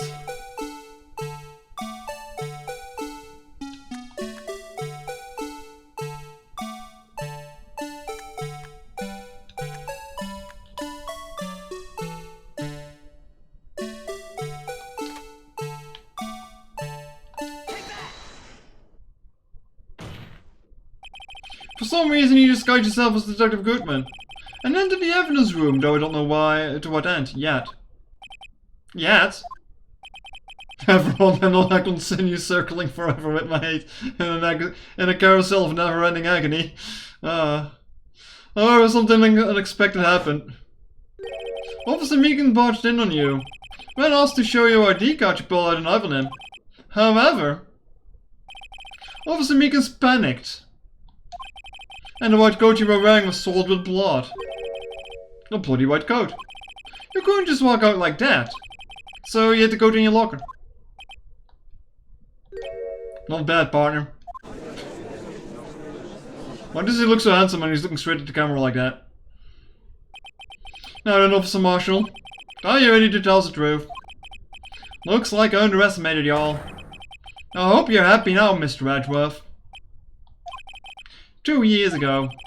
If you're only half as persistent then as you are today, then we all wouldn't have to be here now would we?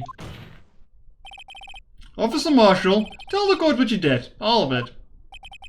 Alright. Seems the time has come. I'm gonna drop the act yet.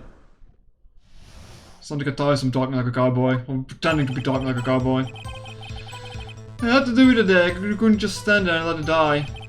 I stole the detective's ID and dressed like it. I planned to take out the evidence. I wasn't expecting Officer Meekins. I knocked him out. I managed to escape.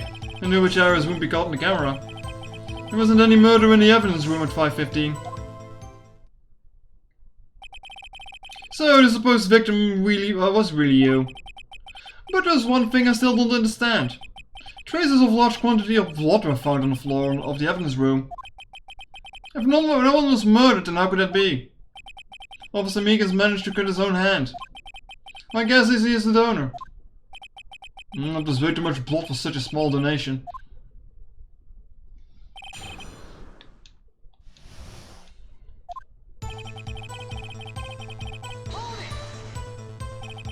When you say it, you mean... Do you even have to ask, partner? Yes, online incident. 2 years have passed since that case was closed. It's going to completely end when I transfer all the day. Not if I have anything to do with it. That incident's not over. But what did you hope to accomplish by sneaking into the evidence room? When a case is closed, only the case's lead detective can look through the evidence. I wanted to have a look at it myself one more time. No matter what the cost. I don't care what anyone says, partner. That case is mine. But as Officer Marshall wasn't in charge of that investigation. Why does he care so much about it? Because his dad or brother was murdered. That day was my last chance, that's why Why did you disguise yourself as Detective Goodman? If I didn't make it look like Goodman was carrying out the evidence transferal, I'd be arrested for stealing evidence, which wouldn't get me anywhere. And so you did it to fool the security camera? And the detective's ID card. Stole it that morning of the incident. So that really was why Goodman started filling out a lost item report. I returned his ID card. Left it on the floor in the prosecutor's office parking lot. The ID card I found was left there by Officer Marshall. So essentially, you managed to succeed despite your lack of foresight. What do you mean, partner? I mean the fingerprint activated lock, of course. No matter how you disguise yourself, you can't change your fingerprints. Under normal circumstances, you wouldn't have been able to open the locker yourself. But you could because a rubber glove just happened to get stuck in the door. That means Detective Goodman must have opened the locker before Officer Marshall.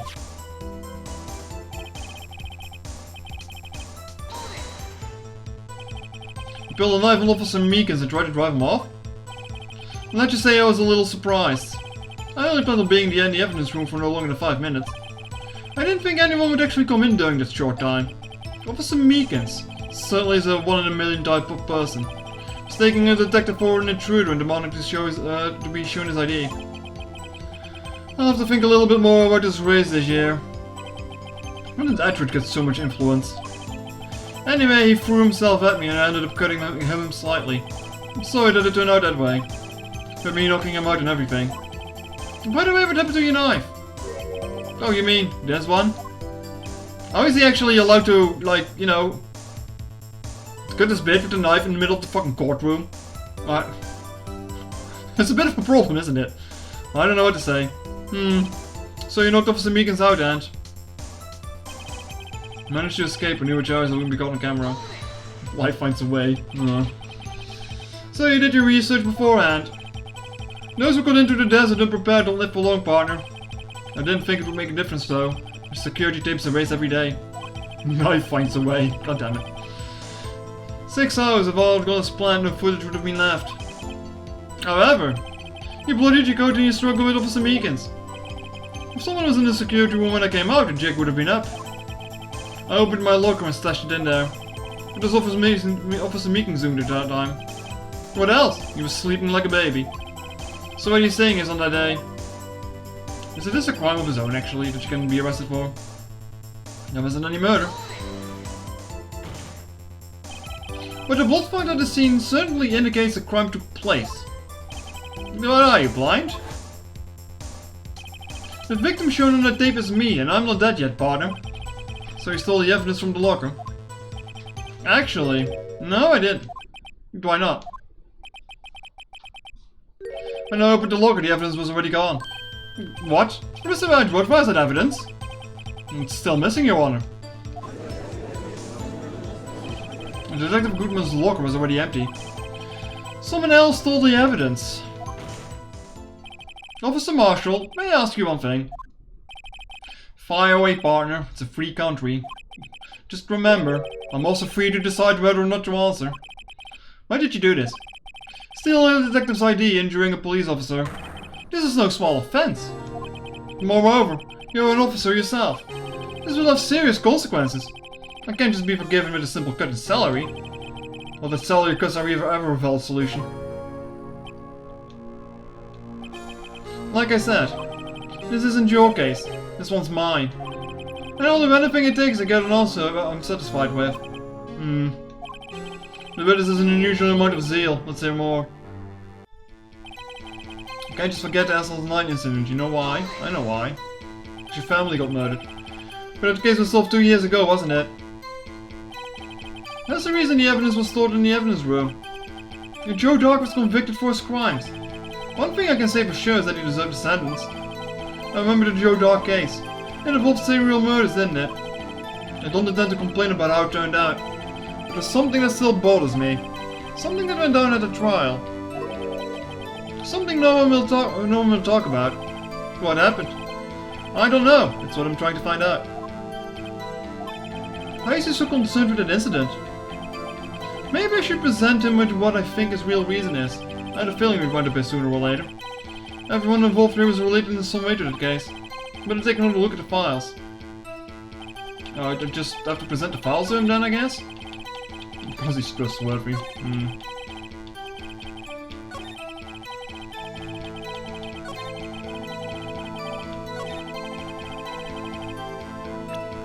gonna save regardless, even though I'm pretty sure that's what I need to present him.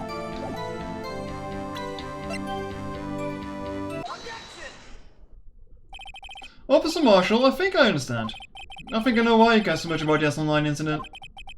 Sounds like you've been sipping too much cactus juice, partner. Cactus juice is actually kind of tasty. I have the S-Online incident file here. The name Marshall is mentioned in here. A list of murder victims. Neil Marshall. Are you related to this man? Neil Marshall? Yeah, I'm sure you've heard that name. 2 years ago. He received the same lousy prosecutor award you got. Wait, the prosecutor? Drink cactus juice is the quenchiest. I mean, it's pretty good. It's been a while since I've drank it though. What, the prosecutor? You must be talking about the King of Prosecutors award. Now I remember. Prosecutor Neil Marshall. He handled the S-Online case before I did. That's right, he was killed. And the case fell into your hands. But what is the relation to you? He was my brother. Okay, it was his brother. Like it would have either been his brother or his father. Like, one of those two. He was investigating the murders with Damon Gant, and then the then deputy chief of the police. The group of detectives I was part of worked under them. We were desperate to prosecute the killer. Joe Dark. My brother fought Dark and was killed. It was the first time Dark left behind any evidence. It was all we needed. He was arraigned and incarcerated, and the case was finally closed. At least according to the public records. What do you mean? My brother couldn't have been killed by Joe Dark. I knew my brother better than anyone. No one could have beaten him in a fight. That's it? That's your reason for your insane actions? There's more to my brother's death than what the records say. No matter how much you try to hide it, you can't fool me. Well, at least one thing's for certain. Now we know what happened at the police department on the day of the crime. It was the last day the S-Online case could be reopened. Not satisfied with his resolution, Officer Marshall planned to steal the evidence. Disguising himself as Detective Goodman, he entered the evidence room. Officer Meekers confronted him, so he rendered him unconscious and fled. Yes, this mystery has finally been cleared up. No murder took place at the police department that day. The things that happened by chance never cease to amaze. At exactly the same time as the murder at the prosecutor's office, this fake murder was going on at the police department. Chance? It's gonna be more than just that. So if no one was murdered at the police department on the day of the crime, that means the murder in the prosecutor's office parking lot was the real one. Which in turn means only one person could have committed the crime. Chief Prosecutor Lana Sky. As I recall, the order DS really releases Darkface didn't have clear eyes. Huh. I wonder why they did that. I mean, there is some sort of matter of upscaling going on, so I don't know. But wait, the verdict wasn't reached in yesterday's trial. Which is why we examined the incident at the police department today. But there's only one reason the defendant was not convicted yesterday. There yet remained the mystery of the simultaneous murder at the police department. It seems to me this boy's got to draw on you, partner. All of the mysteries at the police department have been resolved, no doubt about it. I saw a murder took place at the prosecutor's office. The only suspect is honest guy. And the testimony of Miss Angel Star is completely incontestable. If you have a response, make it a single word or less. Objection. Ah. I rest my case. It seems this trial has reached its conclusion. There's no room for doubt. Pretty sure the original release downscaled art rather than the trilogy release upscaling. Might be the case. Considering this is not the same screen ratio that the DS has. I'm pretty sure. Actually, what was on the bottom screen of the DS? Like, I'm just curious. Like, what did they put there? Just like all the evidence and shit, or like the options? Court record. Makes sense. Well, no, Mr. Wright, thanks to you I didn't need to waste my time disproving this alleged murder at the police department. There's no doubt that the proof today is true. The apparent murder on the security camera's tape really was fake. But I didn't realize that would end up proving Lena guilty. Now then, the time for the verdict has arrived. This court finds the defendant not guilty. Hold it. What are you doing here? Your Honor, wait. Emma. The defense is an objection. A scientific objection. Right? What do you mean, right? Mr. Wright? Are you this girl's guardian? Your Honor, in a sense? Please, Your Honor. All I'm asking is for a minute of your time. Please hear me out. Mr. Edward, please. I don't want to leave any loose ends. You want a minute? I'll give you 3. Damn, he's generous. Holy shit. I was kind of in a shock. I mean, finding out the SL9 incident referred to the Joe Dark killings. Now that you mentions it. The names of both Sky's sisters were in that file. But that's when I figured it out. I mean, what Officer Marshall was trying to do that day. So I knew his fingerprints had nothing to do with the crime. There left only one thing. The other handprint. You mean the traces of blood found on Detective Gumshoe's locker? But no fingerprints were found on it, right? No, but I figured if I examined it scientifically, I'd be sure to find a clue. So I ran over there and looked again. So did you find something? No. Huh? Sorry, I guess I'm not much of a scientific investigator after all. Is that all? Please don't be mad. I'm just a high school student. And I'm just an attorney. But Mr. Wright, the streaks of blood are the only clue we have. If we can't find something wrong with them, please, Mr. Wright, you're a professional. If anyone can save Lana, it's you.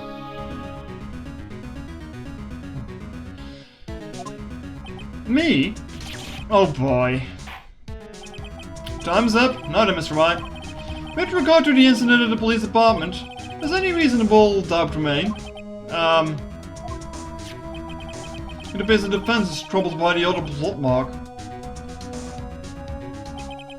Looking at the floor plans, a handprint was discovered around here. Is there a problem with this? Mr. Wright, I'm sorry I can't be of more use. But still, if you can't find anything wrong with the blood mark, Lana will be... Please answer my question, Mr. Wright. We don't have all day. Yes, Your Honor. If I ever needed to concentrate, it's now. What could be wrong with that handprint on Detective Gumshoe's locker? Could it be something I'm missing? The Badger did it. I don't know what I'm objecting to, but I'm objecting to it. Handprint left at the crime scene. Clearly shows a contradiction. The only thing that seems clear is your grasping, Mr. Wright. You've been staring pretty intently at those floor plans. Tell me, is there a problem with them? Yes, this is strange. Take a good look at these floor plans. Something is missing. Missing? You mean something hasn't been drawn on there? Yes, something that, when drawn, will completely change the meaning of the blood mark. I'll just pray the defense isn't simply trying to buy time. Very well, Mr. Wright. With all this evidence here, there's got to be something I can use. The question is, which item can prove something is missing in the floor plans? Fuck if I know.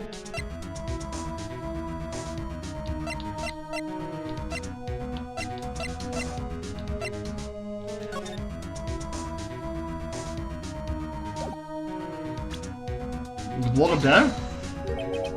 As I say back west, even a blind man can hit with a buckshot. That is, as long as he's facing the general direction. Seems Mr. Wright is not sure which direction to face.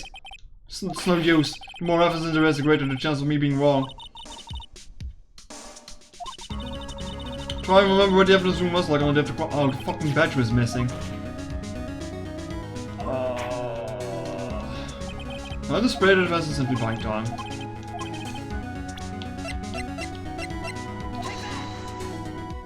No? Yes? What about that piece of plywood? The Blue Badger, mascot of the police force. Defender of truth, guardian of truth. Don't look so fucking smug while saying that. No, none of that. Explain yourself, Mr. Wright.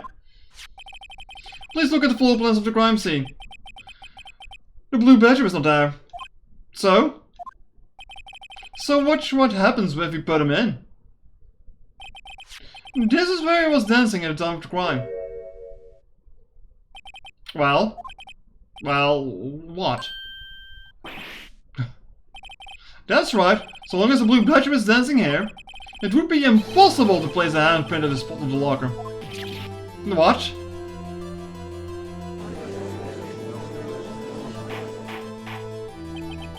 So that means, what exactly does it mean? It means it can't be done. What are you saying? Blood traces weren't normally found in the locker. Don't look at me, I didn't put it there. Mr. Wright, think it through scientifically. Damn it. On that afternoon, Officer Meekins was the one who brought the Blue Badger to the evidence room, right? After you put it down, it would be impossible to leave a handprint on the locker. So it must have been this blood mark that's left there before the Blue Badger was brought in. Just one moment I will not allow such far-fetched balderdash in my courtroom. Damn. We got some good words in this case. Like we had Hootenanny and whatever the other one was yesterday, I don't remember it. And now we have balderdash. Damn. It may sound far-fetched, Your Honor, but it's the only possible explanation. On February 21st, in the police department's evidence room, blood was spilled not once, but twice. But how? One time was captured on a tape, taken by the security camera. You can't even see if there was blood on that thing because of the thing being in the way. Officer Meekins cut his hand from which a trivial amount of blood fell. The problem is, the other time... I'm sick and tired of seeing this thing. Somebody bled prior to the stroke alone as shown in this tape. It had to have been. Detective Goodman, when he was really murdered. What do you mean? That's ridiculous. I refuse to accept your absurd claim. The murder portrayed in the security tape has been proven to be a fake. However, that does not explain the blood mark found on the locker. So then, assuming this murder you purport really happened, when did it take place? Not much to show evidence that it proves when it occurred. When did the first incident occur? To summarize, the defense claims that prior to Officer Meekins being cut by Jake Marshall who was posing as Detective Goodman, another incident took place in that evidence room. That's right, the blood mark on the locker proves this. Very well, then tell us. When did this first incident occur, as Mr. Edwards said? Proof must be presented. Proof that shows when the murder took place. There's only one piece of evidence that can show that. Now then, will the defense please present this evidence? What shows when the first crime took place? 420, Lamau. The crime took place inside the evidence room when the killer would have entered it. And in order to do so, an ID card would have been required. An ID card? Oh, the ID card record. Officer Meekins brought the Blue Badger panel into the evidence room at, let's see here, 450. If the crime took place before that, then it would be 4... Never mind, we're throwing Edward under the bus.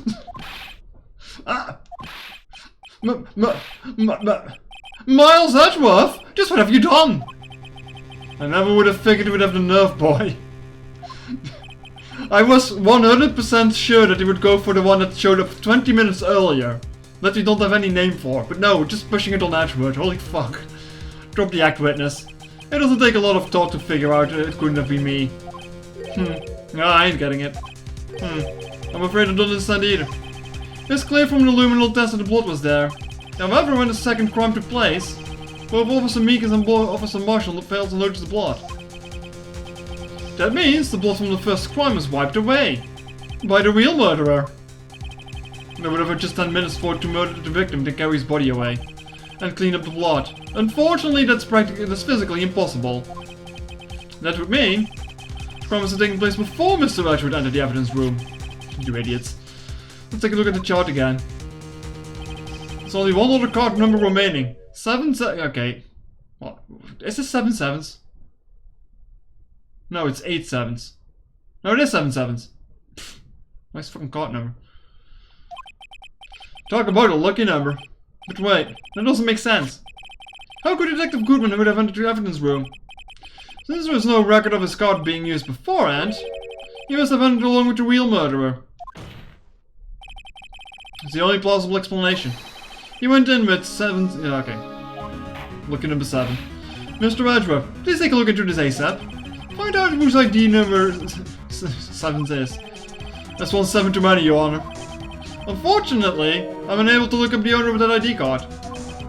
At least at present. What? Explain yourself, son. The ID number 77 belongs to someone with the rank of captain or higher. Someone who is a so-called executive officer. We don't have the authority to inquire such a person's identity. The court demands it. Show the fucking numbers. That's ridiculous. Just how... I'm not finished talking, Mr. Wright. There's one situation in which we can be granted such authority. If an official charge filed against executive... if an official charge files against an executive is accepted. An official charge? You're all alike, aren't you? With your cover-ups and your forgeries. That's how the prosecutor office operates. I take pride in my work, Officer Marshall. I would appreciate it if you would keep your slander to yourself. Slander, is it? Okay. Let me ask you a question. Yes? No, not to you. To her, the defendant sitting over there. Your own little executive. Huh? Don't be stupid. She's been charged with murder. Of course we've looked up her ID number. And it's not... Okay, not 7s. Don't blame me for a fool, partner. That's not what I want to ask. All I want to know is one thing. About that incident. Yes, online incident? Answer me this, Chief Prosecutor. In the trial 2 years ago, did you really only use legitimate evidence? Oh, this show's dragging on. Do you need a witness to repeat the question, Chief Prosecutor? I heard him fine, Mr. Edgeworth. 2 years ago, I was in charge of the prosecution for the trial. At the time occasionally, we felt powerlessness of the law. At least, I did. Lana, I became a prosecutor in order to suppress a crime with the law. But before I realized it, we were the ones being suppressed by the law. Defendant, which was what you say. I ask you again, Chief Prosecutor. During the trial 2 years ago, did you really present all the evidence in court? Can you look me, an investigator in that crime, in the eye and say that you did? Chief Prosecutor, you did. I don't have to, Officer Marshall. How would you answer me? What is it? You complete the 5th. You can you exercise your remain to remain silent. Come on now. Drastic crimes require drastic measures. That's just the way it is. We did what we had to do in order to get him to the verdict he deserved. But Lana, even if it involved forging evidence.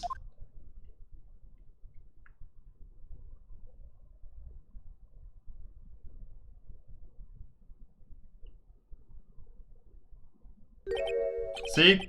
That's what I'm talking about. No! No! Order, order, order! Order! Lana's remarks caused such a stir. The gaze in the courtroom could not be quelled. The conclusion of the trial. We'd have to wait until the following day. Should be continued. Yeah. More on Friday, I guess. More on Friday. Hopefully I can finish it properly on Friday then. Holy shit, this goes on forever.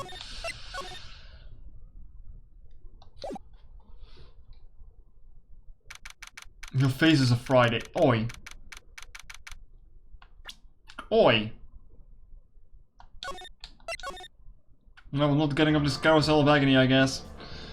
Yeah, this case is a very long one. Like even that, like I'm streaming these last two streams have been longer already than any other stream previously, so yeah. This case is very long. But alright, thank you all for watching. Like I said, I will continue this on Friday in the afternoon. And then in the evening I guess I'll have to stream Silksong. I really don't want to stream twice on a day, but this is not going to be able to be finished otherwise. I'll be quite upset if I can't even finish it on Friday afternoon. We'll be quite upset for that. But alright, thank you all for watching, and I'll see you all tomorrow with Silksong then. Hopefully. Unless stuff happens.